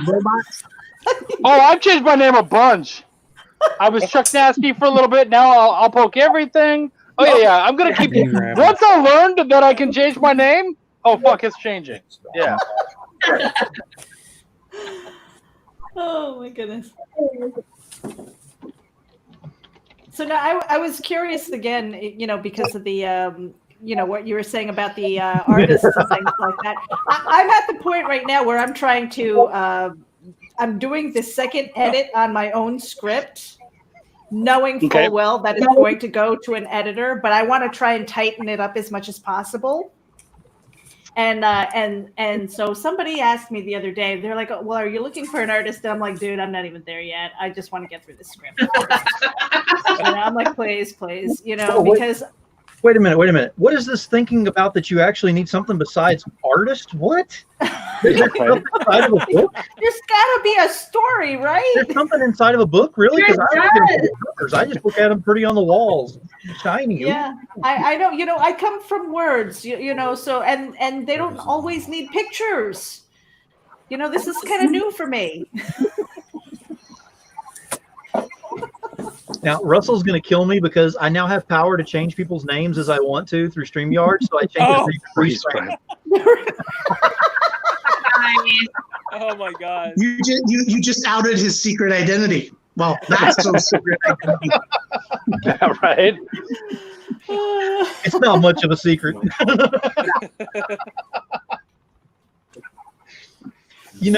I can laugh about it because prior to getting my webcam and using my phone, everything was fine until I got up to like my 40th or so episode, and it ended up kicking me out of my show, I think 2 or 3 times. So, yeah, I mean, I can laugh about it now because I've been through it. Yeah, it's always good when you get kicked out of your show. Yeah, especially whenever it's a launch for a Kickstarter. That irritated the hell out of me. Oh no. Wendy's here, and Wendy was absolutely ecstatic to hear that her guest relations got banned from Facebook in the last 48 hours of her campaign. Oh man. Yeah, there's no telling what kind of mayhem is going on without you there, buddy. No one's manning the table now. It's a small table. They'll get away with it. Hey, it's a small table, big booth. Oh, Wendy said she cried. Oh man. No, you know what happened with anybody who is here and is familiar with last week's event with Indie Event. A week before that, when we were trying to get the calendar all set, we had a lightning storm here, and it blew out a transformer, and it took out my computer. I was freaking the fuck out. I was like, oh I my can God, only imagine. everything. Yeah, everything was on that computer. I was like, oh my Damn. God. That's rough. Yeah, we made it. That's rough. Oh man. April, what are you working on? I'm on a script set for Honor Beauties. Meow. There it is. Oh, hang on. Let me And bring it's that for up. charity. Oh damn. Oh, nice. Wow, and that's your work? isn't me. This is the back of the card. Like, this is what I'm actually working on. Oh, So Still hot. still awesome. Well done. yeah. So Very I'm doing cool. that one. This Aw. one. This is all while I've been on. I have like the finished cards downstairs in my office. My office is like open. And so you'd hear everything that they're doing downstairs, but I don't know if I can. But Oh, it's hang from on. my phone. There you go. There. Oh, Yeah. badass. Hot. Oh, There's cool. that one. Wow. I can't And push then the thumbs up button, so there's the live thumbs up. Exactly. Oh, Nice. that was my favorite. Total like Aw. Christmas thing. Oh, it's April 3. The hardest part has been coming up with like cute names. no. Very cool. Yeah. That's Very awesome. good. Very good. I've got 10 of them to do, and I just been procrastinating trying to do it, and the deadline's coming up, so I'll have to plug the auction whenever it starts to go live, but that's not for probably another month and a half or so. So Yeah, let me Yeah. know when that happens. Definitely. Let me know what, because I can put that out on Geek Insider and Yes. share that out. oh, awesome. Yeah. Well, definitely. I don't know if it is of any help because you guys are doing like shameless self-promotions and stuff, but Bianca Thompson has a Kickstarter that's currently live called Back to Retro, and I've got some stuff on there for that as well. So, Cool. Nice. You know what? If we're Listen, talking, Put it into If the we're- December verse. She'll disseminate it out, everybody. Yeah. Yep. this is what I did for the Back to Kickstarter right now. That's a little Nice. bit hard to see. Where can we find that? Is that on your Facebook too? These I don't think are live yet, but I was trying to do homages. Cool. Yeah, Aw.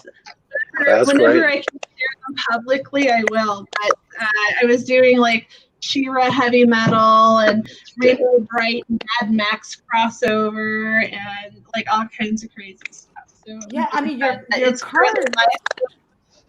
Yep. I was It's gonna currently say- live. I'm sorry, I keep stomping on you. Yeah, you're fine. Go ahead. Your cards, they kind of remind me of the nose art for the old World War II bombers and stuff. It's Oh, Yeah. that's exactly what the Bomber Babe set is. Yeah. It's a Oh, okay. I didn't full hear that World part. War II art Mm. That theme. shit. Very cool. Yeah. It is incredibly cool. Marty Kadlensky, I think he's in charge of it. Last year he did Island Dreams theme, and I think I can't remember where all the money goes that is earned for the card set. I think it goes back to a children's hospital or something like that. Oh. But it's all towards a good cause. So, That's but whenever that goes Very live, awesome. I'll talk to Demon Phil about it. Hopefully, doing a promotion for it. Absolutely. So, anyway, no, it's really neat. I love doing the sketch cards just because it's a variety of like quick themed things, and it's just a little teeny tiny piece of art. You don't need anything really big, just something cute and tiny. And I started doing sketch cards because Bianca told me that Dynamite was looking for artists for the Baby Page set, and I'm all like, that's my Oh. jam. So. That's Yeah. awesome. Oh, that was my first set coming straight out the gate after not doing anything. Like Upper Deck ruined it for me for a while, so I wasn't doing any. But then Dynamite got me on board, and I've been doing sketch cards for them for the last year and a half. Damn. Yeah. So, Congratulations. yeah. Yeah. Great. Thanks. Yeah, I did Betty Page. I did cosplay, like Women of Cosplay, 50th anniversary of Vampirella, Fallout, Dawn, the 30th anniversary of Dawn. Oh my God, that was the best. That was the best. I almost didn't get on that set. It was so dramatic. It was so crazy. And the warehouse didn't update my mailing address. But the company had two separate issues, right? So I didn't get the set. And I messaged them. I'm like, hey, I know that there's a delay with shipping or whatever, but I just wanted to let you know that I haven't gotten my card yet and continue to push back the deadline. And they're like, oh, April, yours is the first to go out. I don't know what you mean you didn't get it. And I'm like, so they sent it again.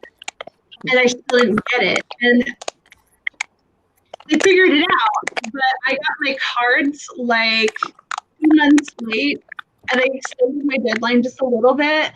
But I had like triple the amount of cards that they gave in. And I was so scared that I wasn't going to be there. Oh my God.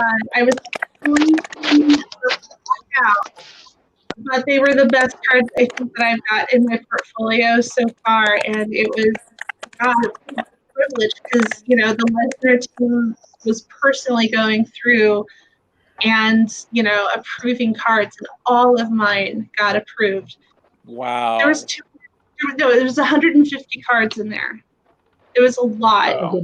And the stipulation was that they all had to, you know, have the one eye covered. But in one of the issues, she's got both eyes. And I was like, I'm slipping it in there and it got approved. I can only imagine who got that because that would be such a specialized, one-of-a-kind thing. Because you know, stuff. I don't know, whatever. Anyway, I loved it. It was great. I had a good time. Awesome. Yeah. Hey, while we're doing some promotions, and this one actually isn't for me, my good buddy Travis Gibb, who's been very good to me and is a very great guy to, I mean, he's always talking about other people's projects and stuff, but he has a great book out right now that just hit Kickstarter. It's called Voodoo Nations. I would love for you guys to check it out. It looks so awesomely fucked up in all the right ways. I think you guys would enjoy it a lot. So if you guys want to check out Voodoo Nations on Kickstarter, I don't even know how to describe it. That's how terrifically fucked up it is. But I would love it if you guys checked it out. I want to get my issue, and so hopefully you guys can go on there and get yours. We can all get it. I'm officially in Broke Down and Four Dead Bodies issue 3. Are you in that? The bar, the biker bar is my name for the bar itself. So I've been following Travis for a while. So Travis and I are good buddies. I'm actually I do consultations on that book. So I come in and he takes the script to me and I go over it. So I don't really edit it, but I go over it and I tell him how I feel and all that kind of stuff. And I've done enough work on it that he basically gives me a credit. But yeah, man, that's awesome. It's a good book. I love that series. My wife and I are going to be doing a review on it very soon. Cool. April in December, I just want to say I apologize because apparently right now you're stuck between my boobs. You're fine. I just was gonna tell April that she's shared on my Facebook. Back to Retro is officially shared. Oh, nice. You're not you're not on my page, but your name is on there because I was able to type that out and I linked Phil on there, so so he's able to share it if he wants to. But you're on there. Thank you. Yeah, you're welcome. If we are doing, I told you, you just put it into the December verse. It'll get taken care of. I hope so. Everybody there is really cool. They do check things out. I'm not sure who's into what. Like everybody has different tastes, obviously, but they're all really cool at least checking things out, and I do appreciate when everybody does that. So that's really cool in my book. Absolutely. I do have some good news though on my end. A couple of months before COVID hit, I got third place in a poetry contest, and it was for like a really dark fairy tale to be written, and I did a really like morbid, dark proposal. And I thought that the anthology that it was going to be featured in would have closed down by now because like their socials and everything was like, down, and I was like, I didn't hear anything, and I just kind of figured that it was going to be for naught. I spent like a ton of time on this. It's like one of the longest poems that I did. It's like kind of a story, more poem was a really good poem. But the topic today in the anthology is still a go. So my really creepy Rapunzel version is still gonna come to fruition very soon. Yes. I'll keep everybody posted on that. It's happening. And I got a part of the prize was I got in one of the artists, Britt Little, is going to do a piece just for the poem. Oh, you know who that is? Wow. I've heard, yes, and seen. Yeah, she's really cool. She Yeah. did this amazing drawing. I wish I could show it. I can't yet because they haven't revealed it, but it is gorgeous. And that was part of the prize, is like the top 3 people who did it like just for their stories. So I can't wait to share that and the piece with all of you. And it's gonna be really cool, like that whole book. So as soon as that comes out, I'll share that with everybody. Hey, December. As soon as that comes out, you gotta let us know, because then we can return the favor with you promoting everything for everybody. Absolutely, let us know. We'll put that out there for you. That's awesome. Yeah. I was actually going to say the last time that I was on a show was with December, and she did a poetry reading of one of her poems, and it was one of my favorite things. I love that. December, do you have another poem that you would be willing to read? Because I would fucking love that. Are you serious? I'm 100%. I looked over a bunch of your. She sent me a bunch of her poems, and I looked over them, and I love them, and I would love it if you would do. I would be honored if you do another reading for us, please. Chuck, you're cool. That would be cool.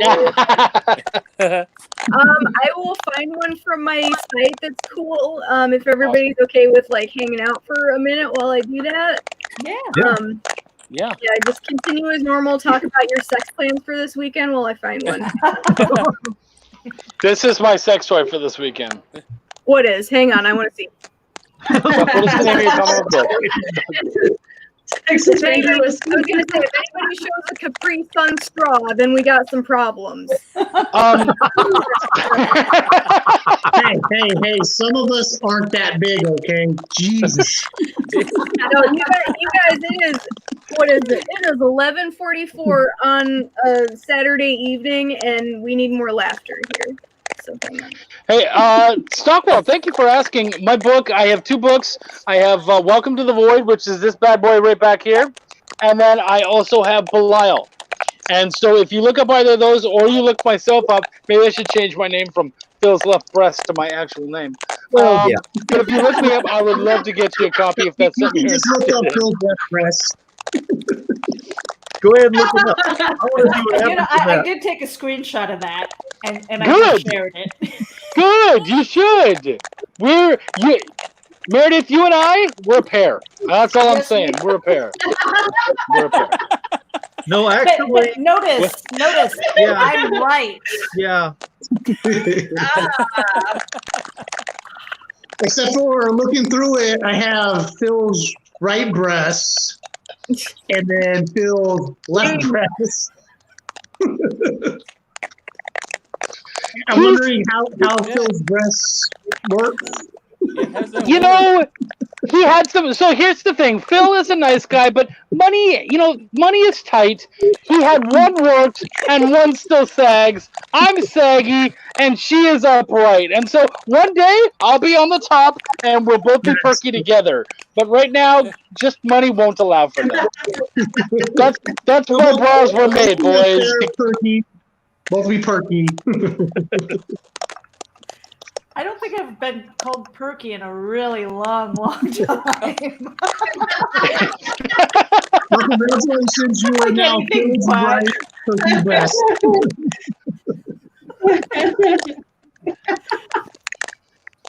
Okay. David, you were being I have one. If you guys are like still in there, it's not too long. All right, hang on a second. It's not short, but it's not too long either. December's I'm interested. Give me just a moment. Cool. It's one of the creepier ones. It's not like creepy and sexy like it was last time, but it's one of the creepier ones that I did. Okay, cool. I'm gonna put myself on mute. Yes. Oh, it's, yeah, that's a good idea. This one I wrote. I'll give you just like a tiny little background. This one was like Halloween-ish kind of, and I write a lot about like what might be there and what might not be there. Like it might be in your head and it might be real. This one is it's called Entryway. And when there is a character introduced as the collector, just see it in your, this is all available on my website, decemberlace.blogspot.com. When the word collector is said, just imagine that in your head with a capital C. Okay. Like that. Your bones will lock and chill if you remain out there. Come in. Your red-rimmed eyes look tired. Release your shine to the collector, you'll see. Cross over, see the design. Architecture on a grander scale than you can comprehend. Through dim now, I'm told it will be pierced by light. The design above you, you inquire. Gaping mouths, eyes cast upward, neck muscles straining, arms reaching. No, it's not agony. It's just darkly beautiful, you see. The lack of light is because the fixtures need to be replaced. Repairs are scheduled for tomorrow. Brave souls are told to cross over. Enter here. Give your shine to the collector. Be not afraid. The shadowed archway with ancient engravings and twisted carvings is only art, for it pleases the collector to collect all things. All are welcome and accepted here, trust me. I would know. I've been here a while. Crouched on a bent stool just inside the rickety door. The first step inside is heavier than the rest, but once both feet are in, you won't even remember the jagged path behind you. Oh, ignore the cramping door frame. It's just temporary. Come have a look. Disregard the locks, broken bolts. Join us. We accept all. Your bones will lock and chill out there. Wow. That is phenomenal. That was great. I hope so. Thank you. That sounded like Guest Relations motto right there. Huh? That sounded like the Guest Relations motto right there. Oh. Very good. Very good. Have you guys ever read the short story Young Goodman Brown by Nathaniel Hawthorne? Yes, I actually have. Okay, yeah. If you guys haven't, that one influenced me pretty big in when I was in high school and I read that one. That's a pretty good, like, did that really happen or didn't it happen type thing. So like this guy is from a Puritan society, and what happens is it's late at night and he comes to this area in the woods, and what he thinks happens is a satanic ritual where everybody in the town is participating in it. And the next morning he wakes up and he, like, everybody in the town just acts like normal, and they're like, no, you had like a really fucked up dream, like none of that happened. And he doesn't know if it really happened or if it didn't happen, but his whole life he thinks that it did, so he like just treats people differently and he can never really get past it. So like I really like that concept of like, did this really happen or didn't it happen? Like, is someone good or is someone bad? So like that's how I kind of tend to write things. But thank you all very much for listening. Those at home too who have listened. I really like sharing words, and I do appreciate your time. So thank you for listening to it. Even those that don't really care for poetry, your time is valuable, and I understand that. So thank you very much. No, seriously, hon, that was beautiful. I love that. Yeah. That was, yeah. The imagery is just amazing on that.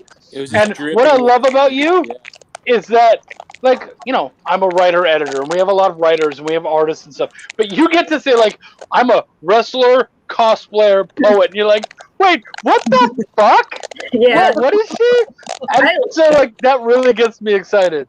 Like when I was a kid and I watched X-Men the animated series and Batman as well, and like you guys get it because you probably were there with me when that came out too. I kind of had the odds stacked against me because there was like nobody that was like, oh yeah, you're a girl 5 years old, you're gonna be a superhero someday, and I'm like, fuck that, I want to be a superhero so bad.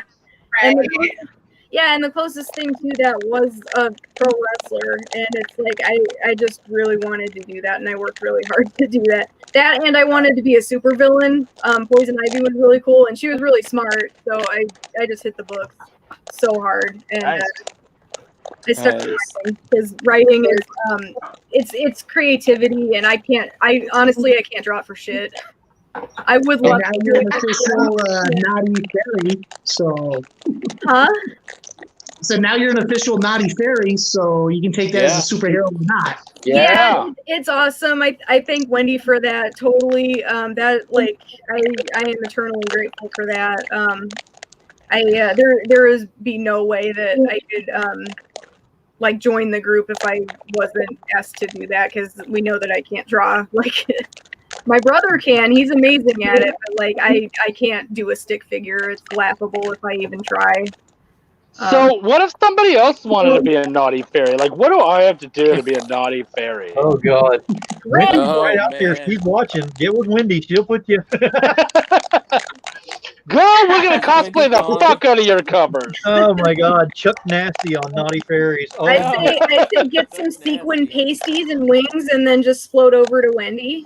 You know, that is all well within what I do. So yeah, we're fine. And you know what? I've Since you're in been Florida, asked to stop wearing pasties and wings out in public.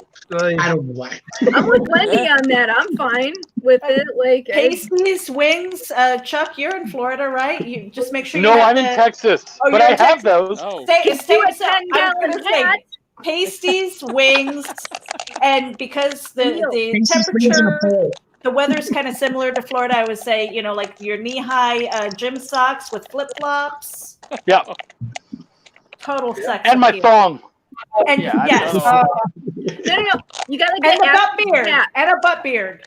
Gotta make that Assless happen. caps. There you go. So Wendy, the people have spoken. What we need is a naughty stripper fairy with a dad bod, a beer belly, gym socks, and flip flops. No, flip flops with socks, motherfucker. Yeah. Yes, gym socks and flip flops.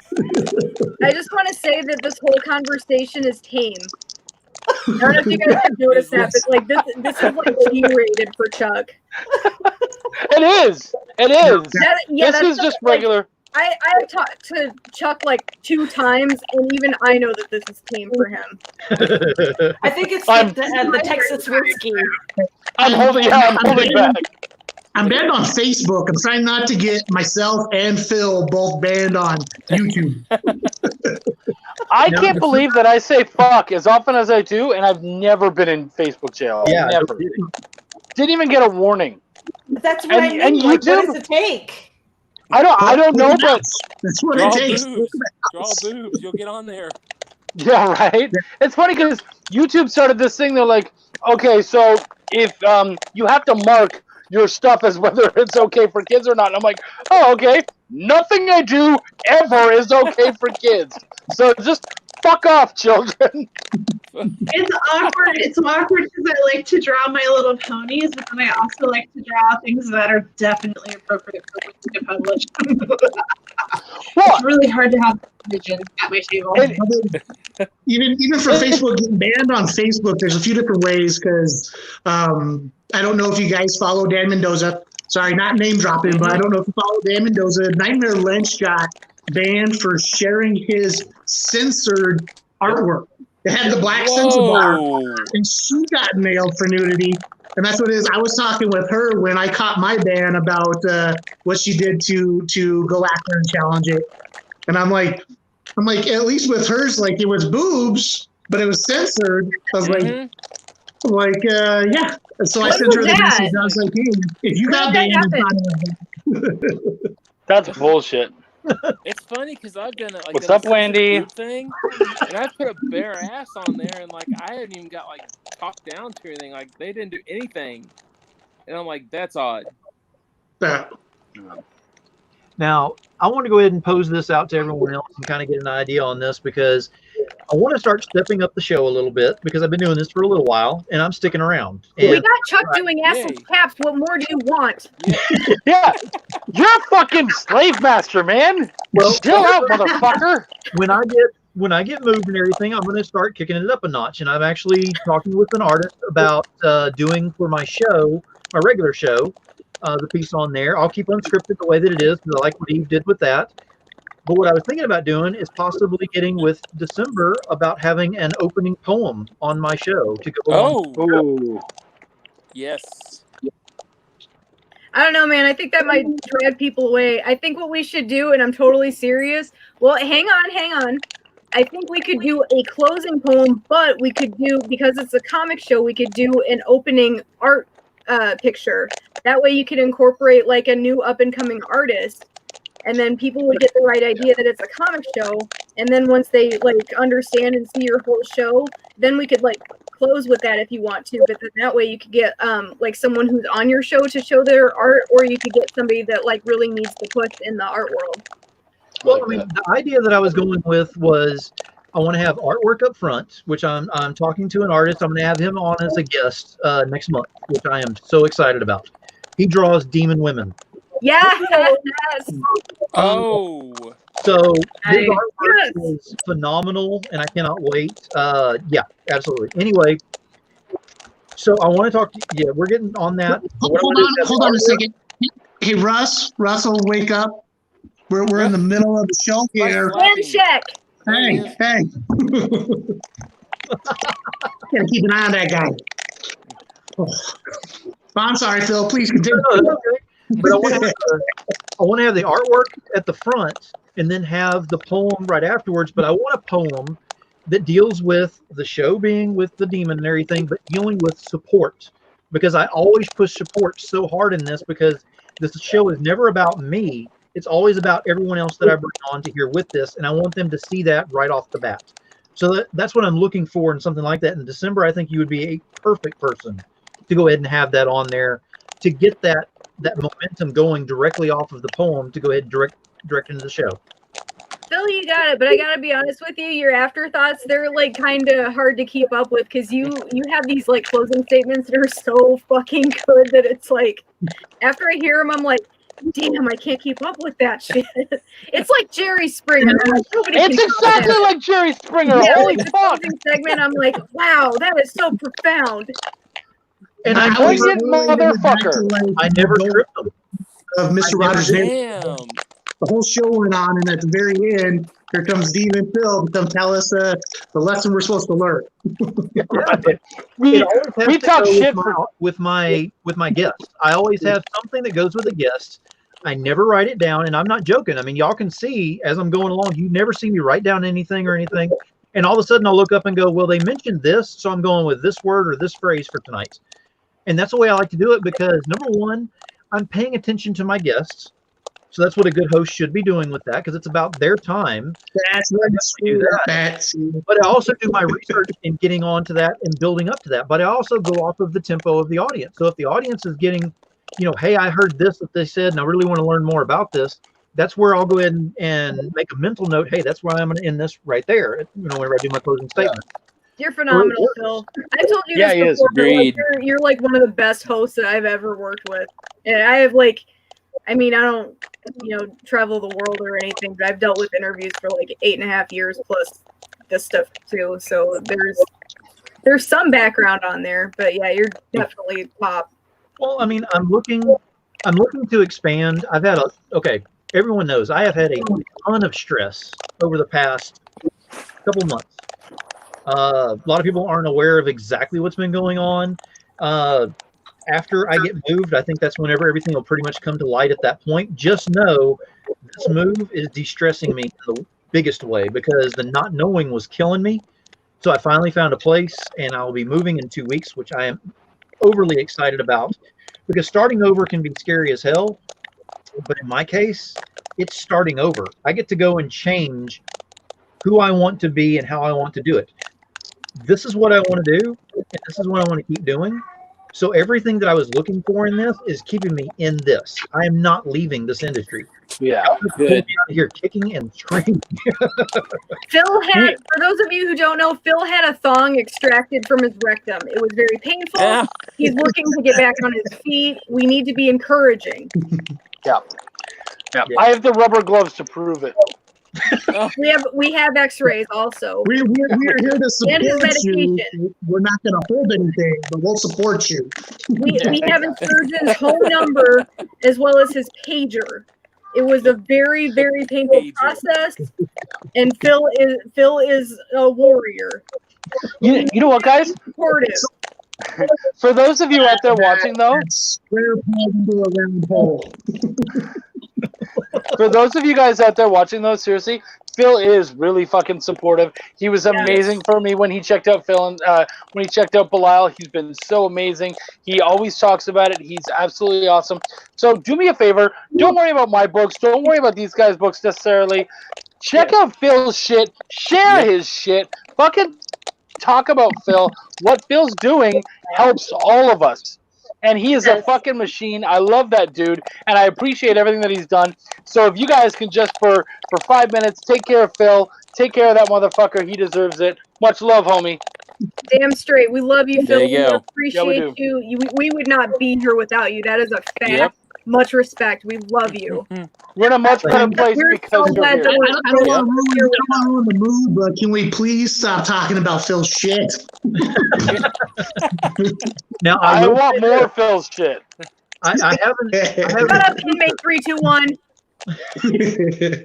I have an exclusive for y'all tonight because my regular show needed a name because I have no name. I'm basically Demon Phil, Call Me Some More New Jersey, and that's the way it goes. So, like I said, I'm upping my game on this. Shit. Thomas Andrus, I don't know if you're in here. I think that you were in here, if I'm not mistaken. If you're in here, I am taking your idea on this one. Thank you very much. One hell of a comic show with Demon Phil. Yes. That works. Like it. So that is what I'm going with for my regular show. Unscripted will still stay named Unscripted so that we can go ahead and just keep it that way because it works great for what's going on with this. It'll be a 1 day a week on Saturdays only with Unscripted. Once I get moved, I'm not only going to be doing shows, I will have my live book shows that I will be doing. Oh, damn. I have my one exclusive that I will have for sale, which starts next week from today. And then I also have other exclusives that are in the works that I am working on. So there's a lot of stuff that's going on there. Scott, was it your idea or was it Thomas? Correct me if I'm wrong on that one, because Scott, if it was yours, then that's all you, buddy. I can't remember. Might be It was the surgical medication talking. I'm sorry. Let me I'll again. throw it out there because that's what it is. It's like this is the best show I've been on. Don't let that be biased as this is the only show I've ever been on. Well, it's number one in my books. Me too. Well, except for Russell's. But that No, was I appreciate it. I really do. The only reason I do this and I keep doing this is for the fans. And everybody knows that. That's the only reason that I keep doing this. This is not about getting my stuff out there and everything. The fact that I'm moving and everything's changing and all, it's still keeping to where I can do this and put more focus on it. And I am more than excited about that. So nice. I will be working with each of you a lot more in the very near future on things. And we're going to try to work out some details on that. Actually, Meredith, I keep wanting to call you Buttbeard. Meredith, I am actually going to be working with you because I had a chat with Matt whenever we were up until almost 6 o'clock in the morning. Yeah, the 6 hour drunken rant. Yeah, well, I had to jump on there and kind of, those are the best meetings you can ever attend. Pretty much, yeah. My liver still hurts from watching. I would like to discuss about possibly working with Geek Insider directly on some things, if y'all are interested. We are open to collaboration because that is what we do. Geek Insider loves indie creators. I mean, we actively pursue them. We actively collaborate and advertise and share it out with our network and stuff like that. I mean, the Geek Insider's been around for almost 10 years, guys, so it's got a pretty decent following. It's not like the big stuff, but we're out there. And absolutely, that's why I said everybody that's in this room, anybody who's out there listening and stuff, just if you've got news, if you've got things, because this is tough, especially now, with conventions shut down and everything.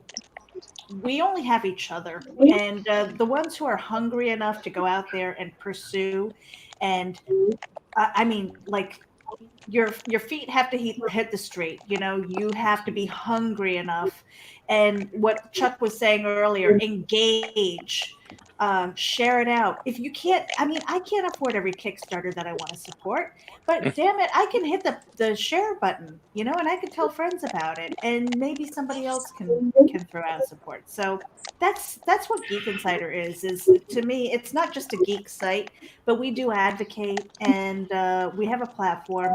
And again, with Comic Book Advocates Network, plus the podcasts and stuff, there's so much that we want to do. And absolutely, definitely, if Matthew approached you, I'm in. Well, in his defense, he did it while inebriated, so I just want to make sure. That's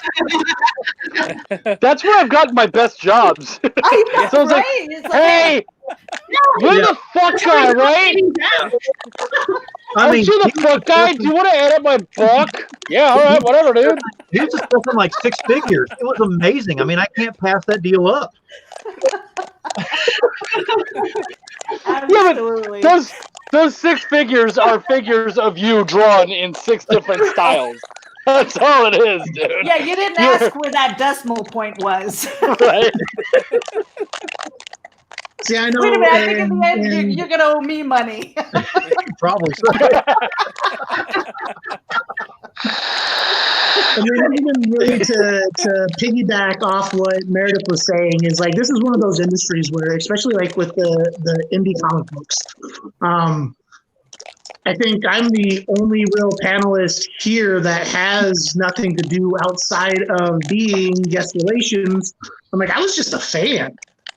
I was giving Wendy C. Shaner shit on her on her Kickstarter, and she welcomed it open arms and just brought it in. And it's one of those things where it's even through the Kickstarters, even through the Indiegogo, even through all that stuff. I was like, even supporting these artists, you quickly find out like who these creators are, and you find out who these people are backing and who these people are on a personal level, not so much just as like a fan level, because that's what it was. Is for me, I came in as a fan. I was picking up your books because I saw your art. I read your stories, but then it was people like Wendy who absolutely, they have a hand out. They're like, hey, do you want to be part of this? Hey, did you want to step up? Here's a hand out, not a hand out. Here's a hand up. This is something to be a part of, and that has always been one of those things. As me as a comic book fan, I've always been very, very big on supporting the artists that are actually out there supporting their fandom.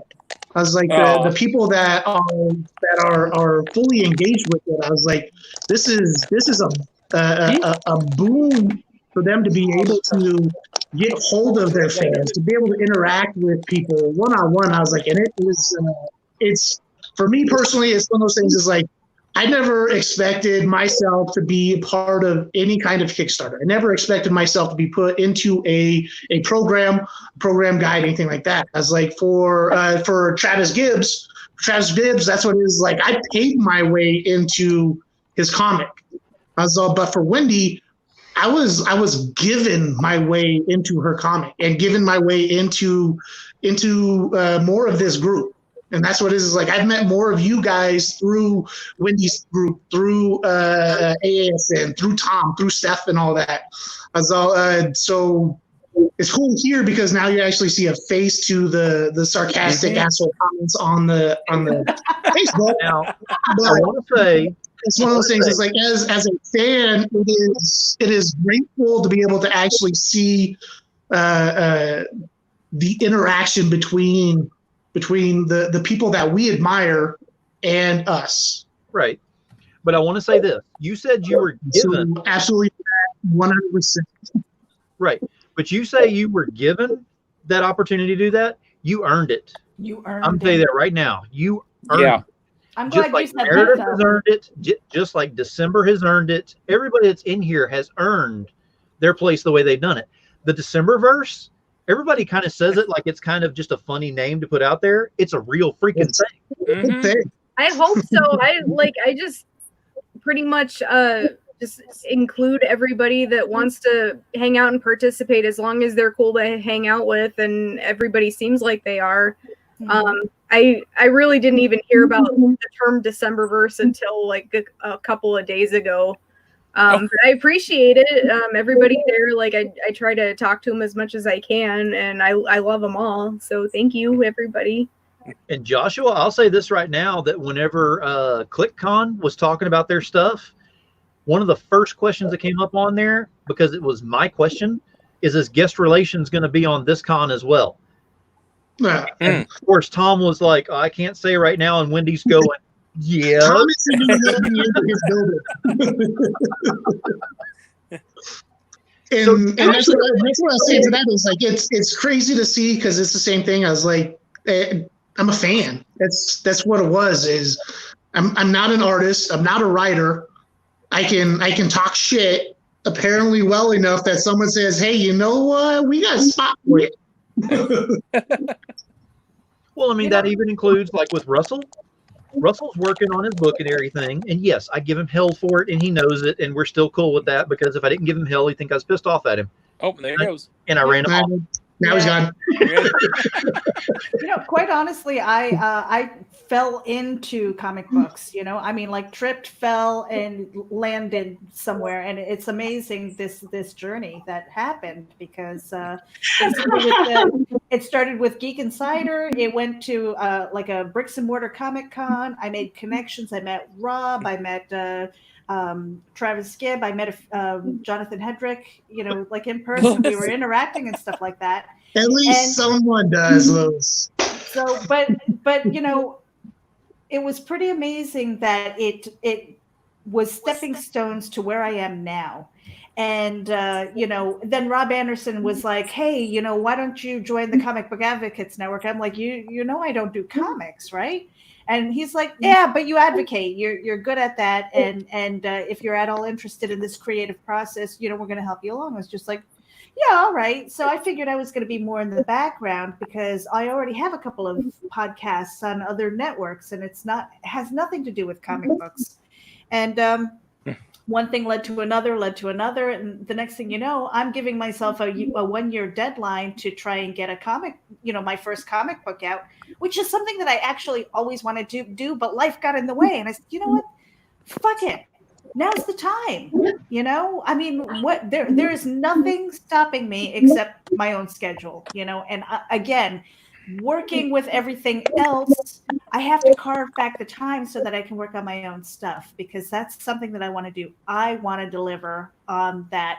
Whether it sells or not, I don't know, but at least I'm going through the process and I'm learning. And Chuck's been on, fucking starved down here. He's been enough on the panels with me that he knows that I'm trying to learn the steps. I'm trying to do it the right way. I'm not making any shortcuts here. Yep. All right, and if I can throw out self-promotion, since we've been somewhat doing it here tonight. One of the biggest things that I've been involved with, and how I've actually gotten to know most of the artists that I personally follow, and that includes Wendy Steenshiner. She's been a huge supporter. I know for me, it helps push this industry as well as comic book artists. Is yearly, I do military care packages. So I set up and I fix 120 packages.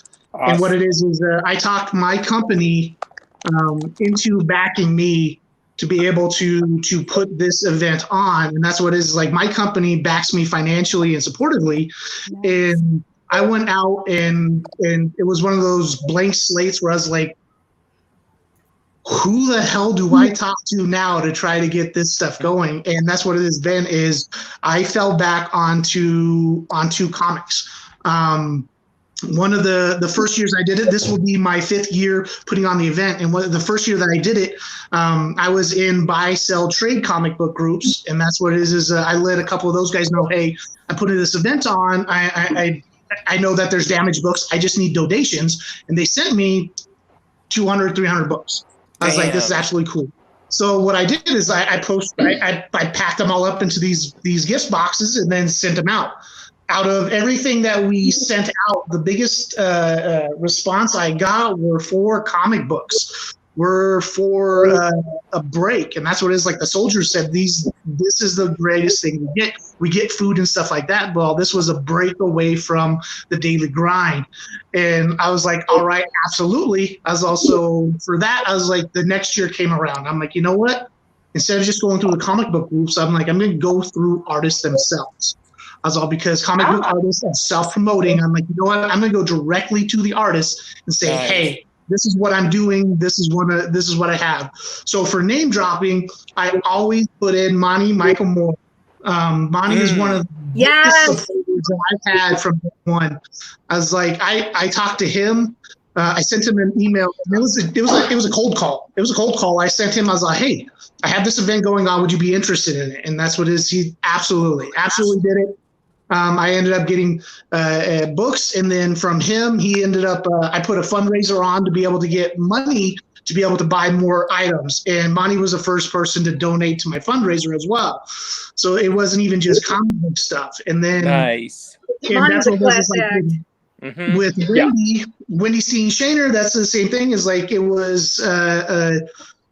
I had started following here and there, caught wind of her Kickstarter, and so that's what it is. Like I'm like, hey, I have this event going, and then that's what it is. Wendy, I don't know if you have a number, but she sent me just boxes and boxes of naughty stripper fairies, and that's what it was. And it wasn't just like it wasn't her retail comic, it wasn't her exclusive. I was like, it was her whole catalog that she just sent out to me, and that's one of those things. It's like, and I've gotten more artists to come on with it. So I'm letting you know right now, I'm going to be bugging all of you in just a couple months as well for it. And it's been one of those things. The same thing is like, it just helps support my idea of what the comic book industry is, what these artists are, because they're not just artists. These are people. And there are some amazing people out there that are willing to give and give and give. And I absolutely think that is an amazing thing from you guys, from, again, a fan. Again, thank you. Joshua, I want to bring up something real quick if I can. My shows are always great because of one main thing is that there's always some form of networking that happens in there. It never fails. Absolutely. You, not me, right over here to the side.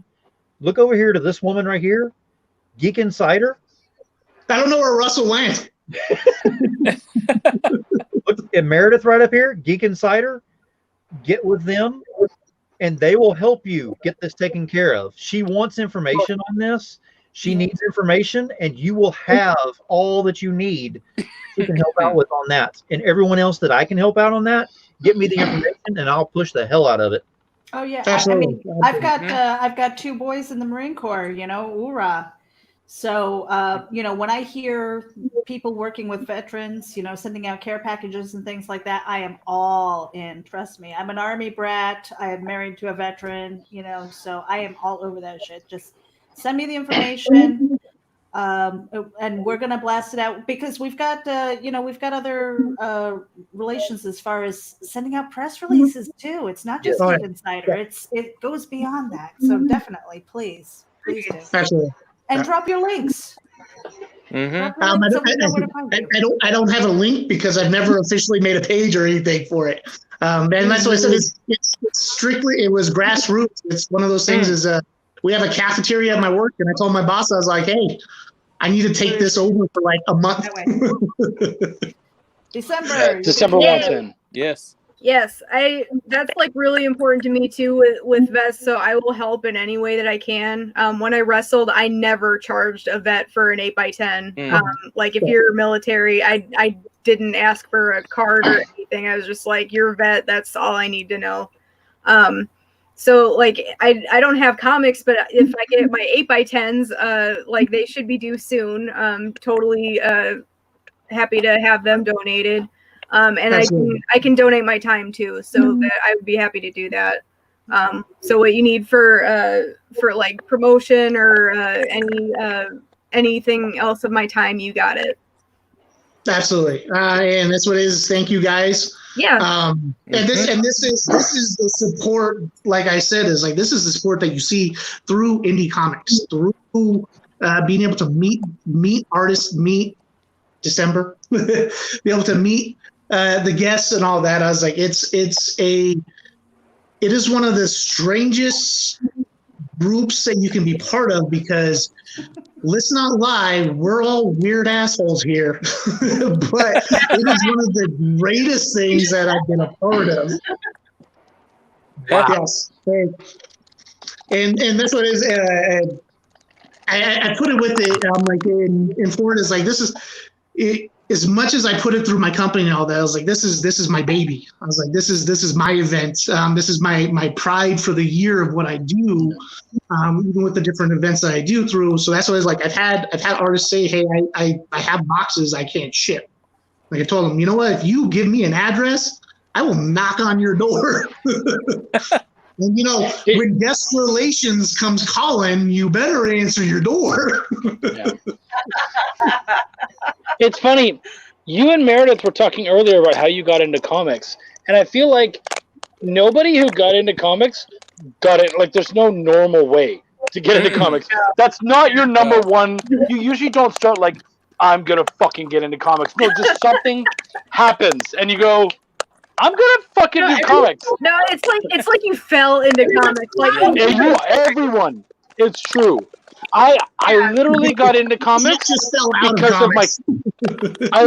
I literally got into the business of comics because of my cable man. Nice. Seriously, you because can't of my just say fucking that cable. and not follow it up, Chuck. Like you gotta continue. Yeah, I know, but that's cool, right?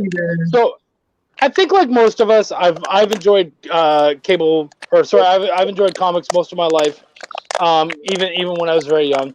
But about in 2015, my cable guy came to my door and let him in. He was gonna go set everything up. I just moved, and he saw my wife. I got her this big, beautiful painting by Greg Horn of the Women of the X-Men. Yes, I have that. Dude, so we have it like it's fucking huge. Yeah. It's like 3 or 4 feet across. Like it's And fucking you should, too. It's beautiful. Damn. Dude, it's beautiful. So we have it up. It's fucking gorgeous. And he comes in, he sees that, and he's like, "Oh, dude, I actually have a comic I'm working on." I'm like, "Oh, well, I'm a writer. I mostly do prose, but I have a couple comic scripts I made." And he said, "Why don't you come out and I'll pitch you my stuff, and maybe I'll get you writing." Well, within no time, I was actually writing the book. I was helping to create the book, and then I ended up doing my own shit. And I realized I don't have a following. Like, no one's gonna buy my shit. I'm nobody. So I started editing for other people. I started supporting other people, and now at least 4 of you guys know me. At least 4. We're working on 5. Oh yeah. Come on, number 5.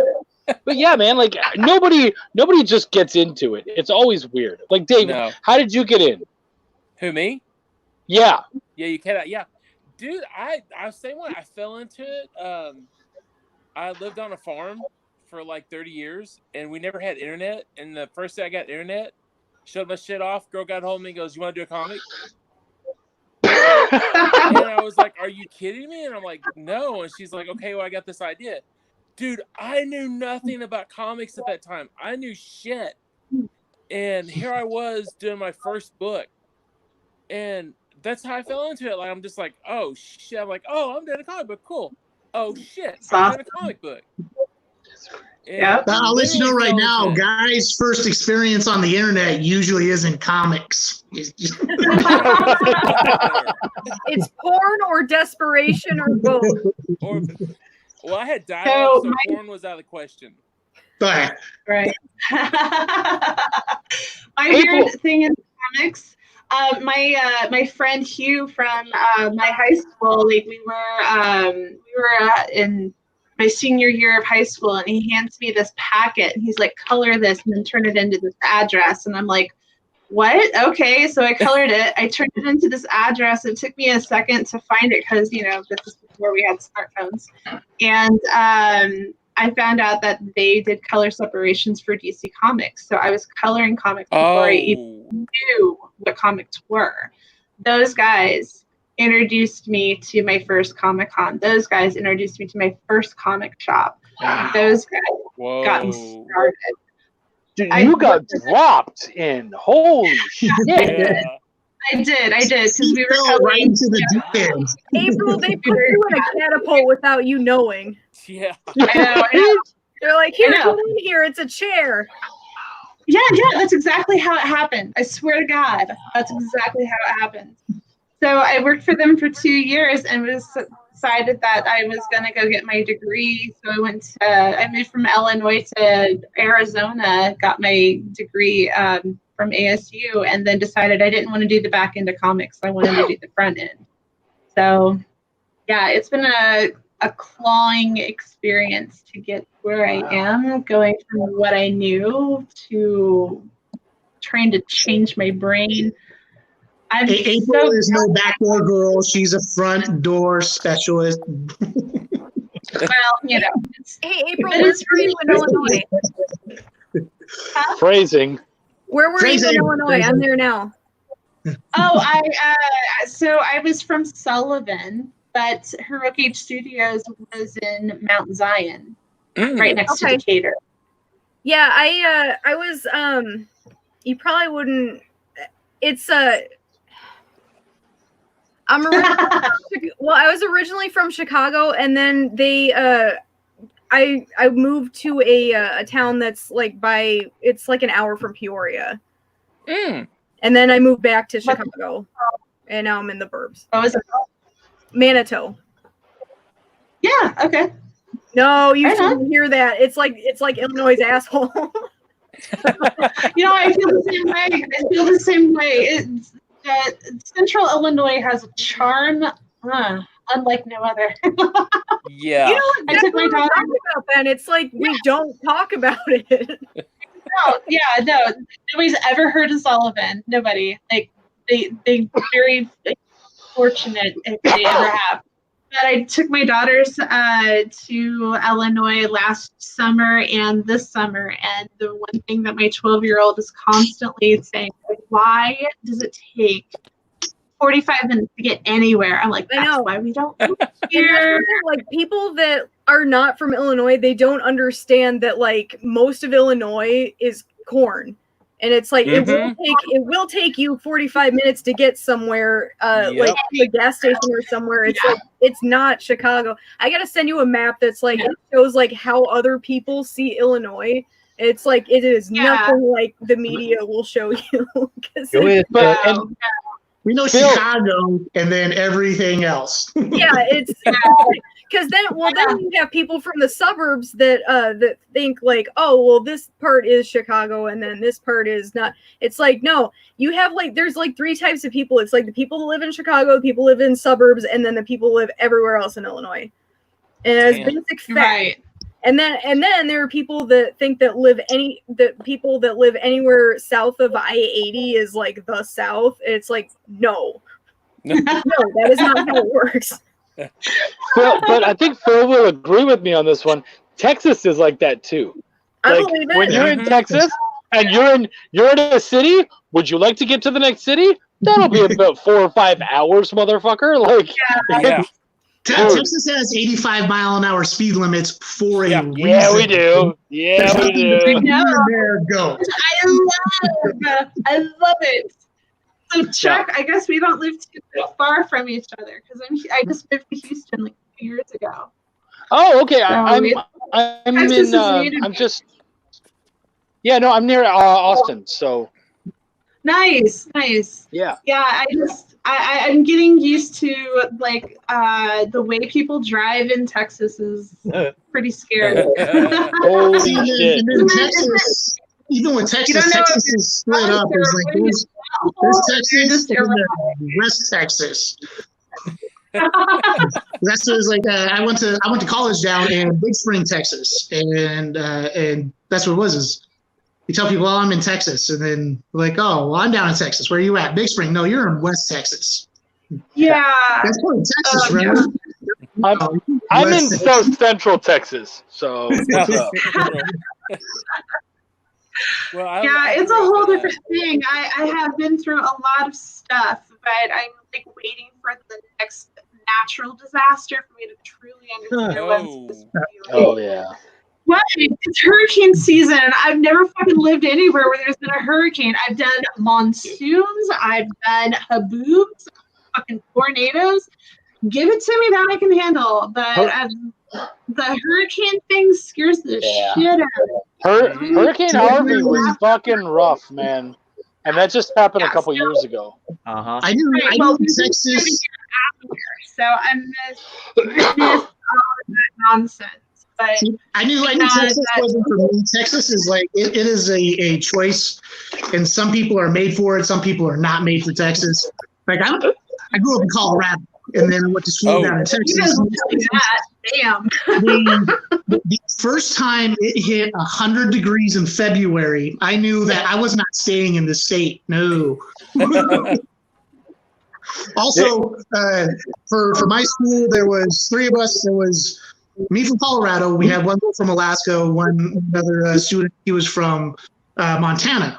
And the first snowstorm that Big Spring had had in years, I think, was a couple inches. And it was me, the girl from Alaska, the guy from Montana, standing at the front of the school. And our provost pulled up, and he's like, "Hey, what are you guys doing?" We're like, "Well, we're waiting for you to open the front doors." He's like, "No, we shut the school down." I was like, "What?" They're like, "Yeah, it's too cold. The city shut down. It's too cold." I'm like, "You can use that as an excuse." Damn. My first winter being here, I remember they were like, "Oh, there's this big storm coming.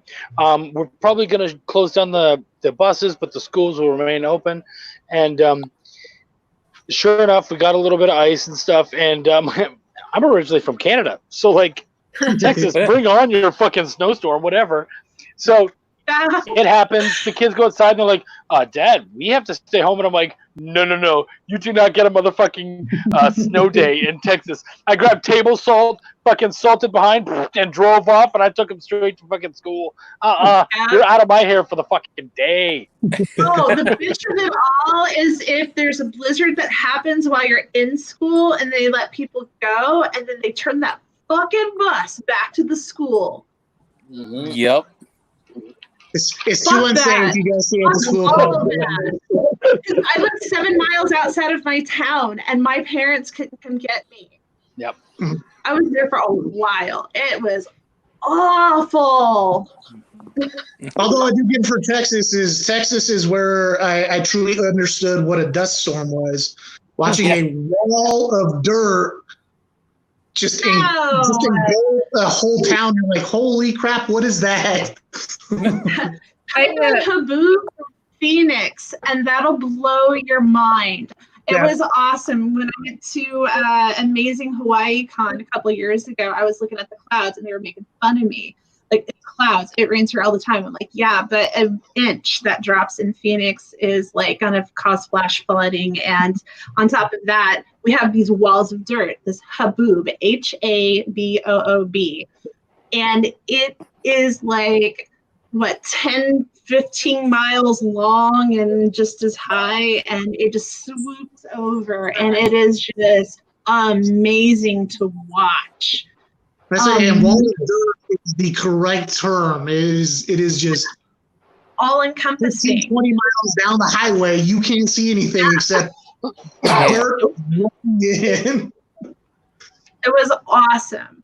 So that's like when you can talk about the weather.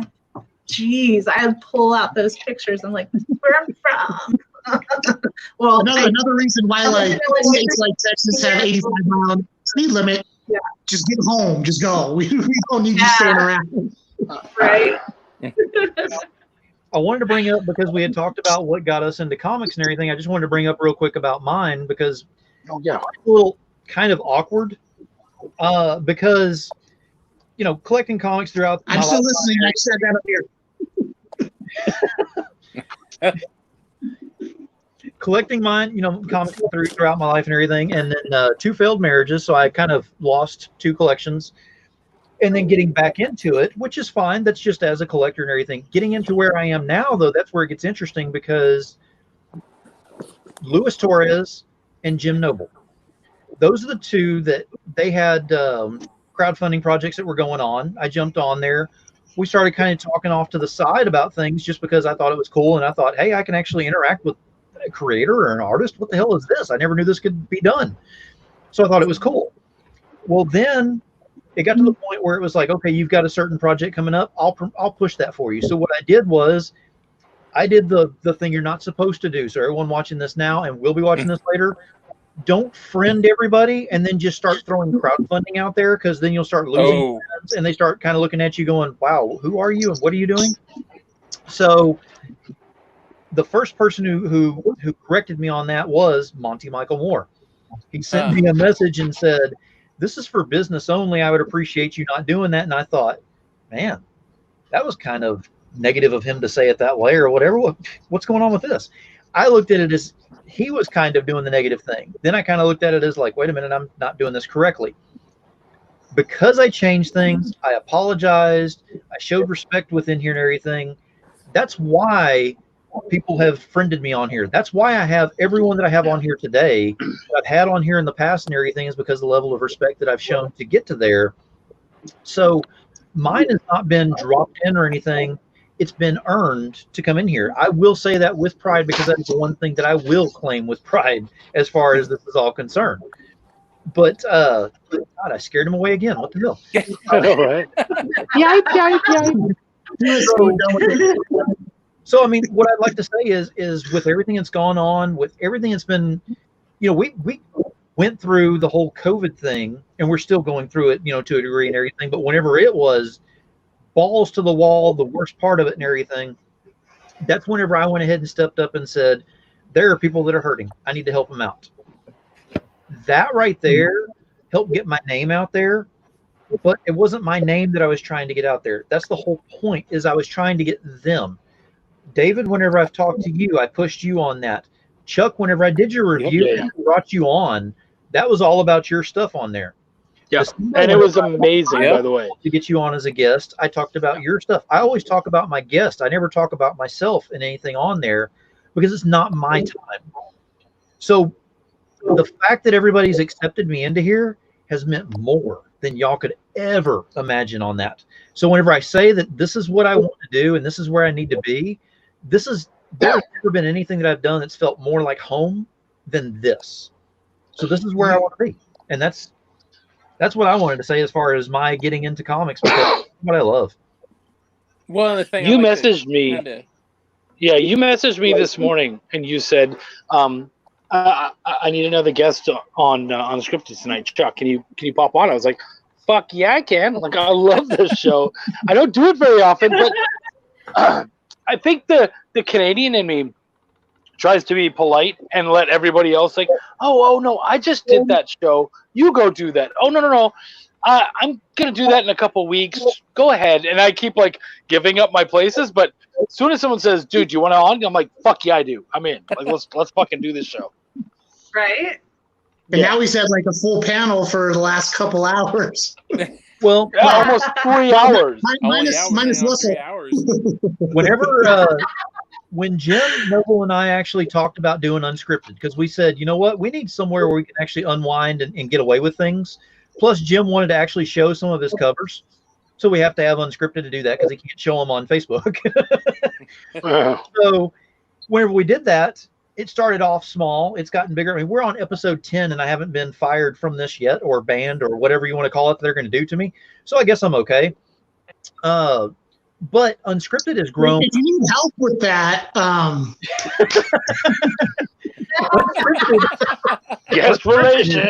so much on that. Go get my portfolio. Exactly. Unscripted has grown so much since then. And on top of that, Jim and I had actually discussed about doing a second Unscripted show. I'm not going to. Once a week. It's not because it's just once a week and it's too much.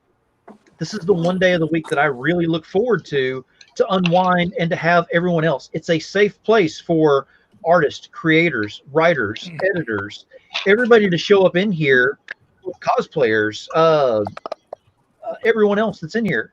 Guest relations now. I mean, that's the first time I've ever had guest relations. So yeah, you're welcome here anytime you want to as well. It's a good place and a safe place to come in here and have fun. But my thing is, and I brought this up to April prior to in the green room whenever we were talking before going live, every single show, whether it's unscripted, whether it's my regular shows, there's always some form of networking that happens with every single one. Unscripted has been showing so much networking in there that I just sit back and I have the biggest smile on my face because I'm not pushing and going, April, you're going to work with Chuck on this. It's a matter of, April, here's Chuck. Chuck, here's April. Chuck does this. April does this. Talk. Amongst yourself. That's that networking snowball. That's all you gotta do. You just have to start it. It will take its time. Well, there are certain things that I want to accomplish that I can't do by myself. That I can't. I want to do more cover art. I want to do more cross promotion stuff. I want to take something that's somebody else's baby, something that's not already DC or Marvel. Everybody does that.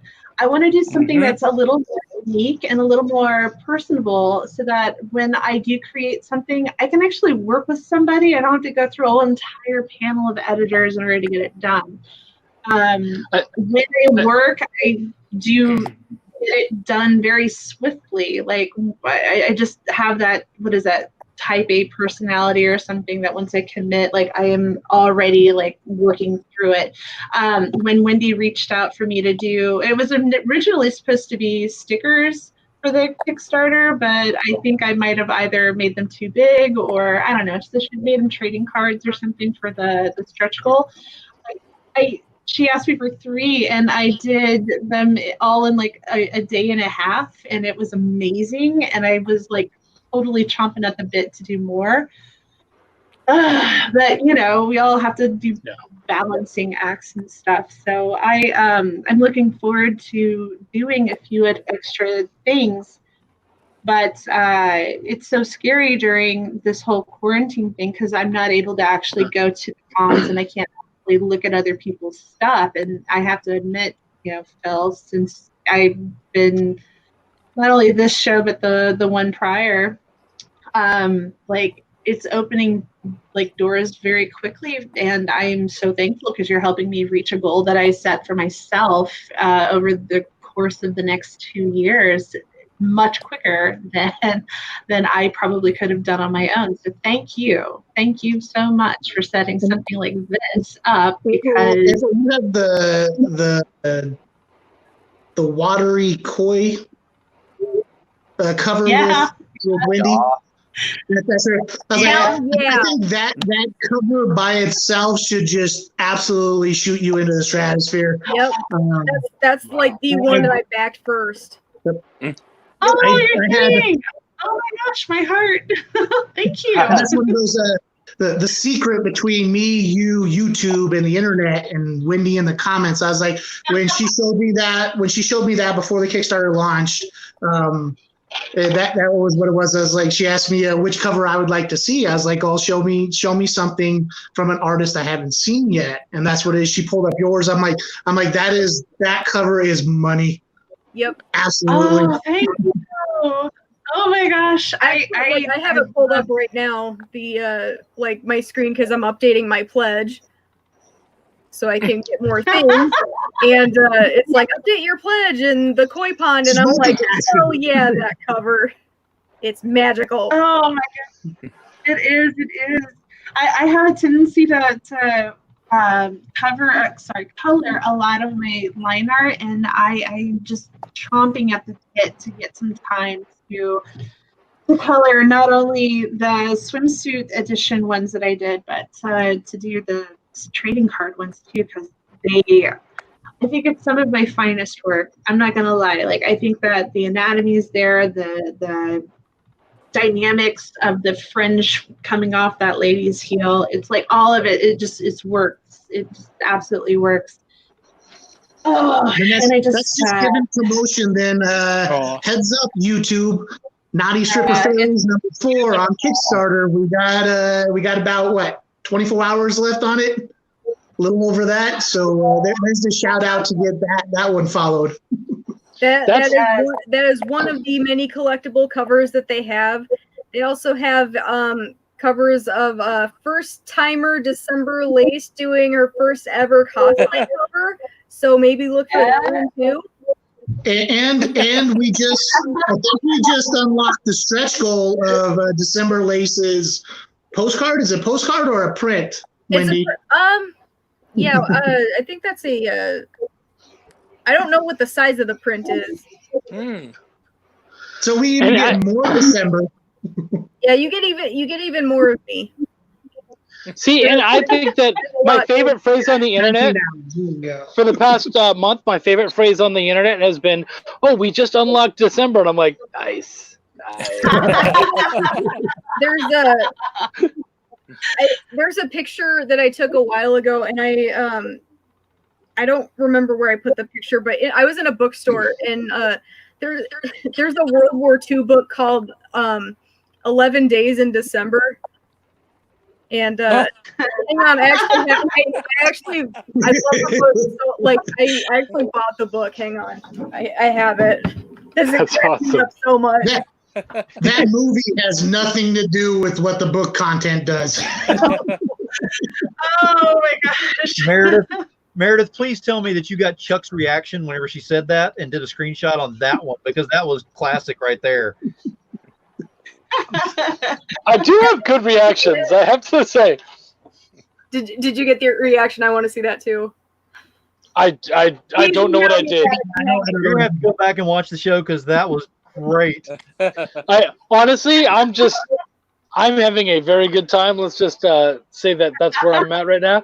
And yeah, man, I just reacted.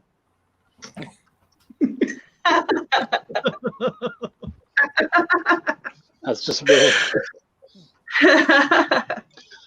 Well, you did luck out because, like for Russell, the stream would have froze at that moment then. Oh yeah. I think though my favorite part of comics is the collaboration.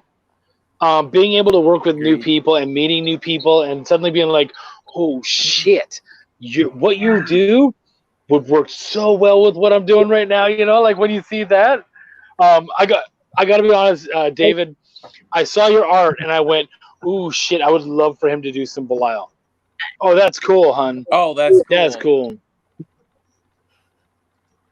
Gripping. Yeah, dude. That's cool. Well, then, just to let you know, I am a December baby, so there's content. No, you're not. No, you're not. She does not take that at all. Oh, that was great. Oh, damn. No, you're not. Well, everyone, we've been on here. We've actually broken. All right, well, artist list on guest relations will be across.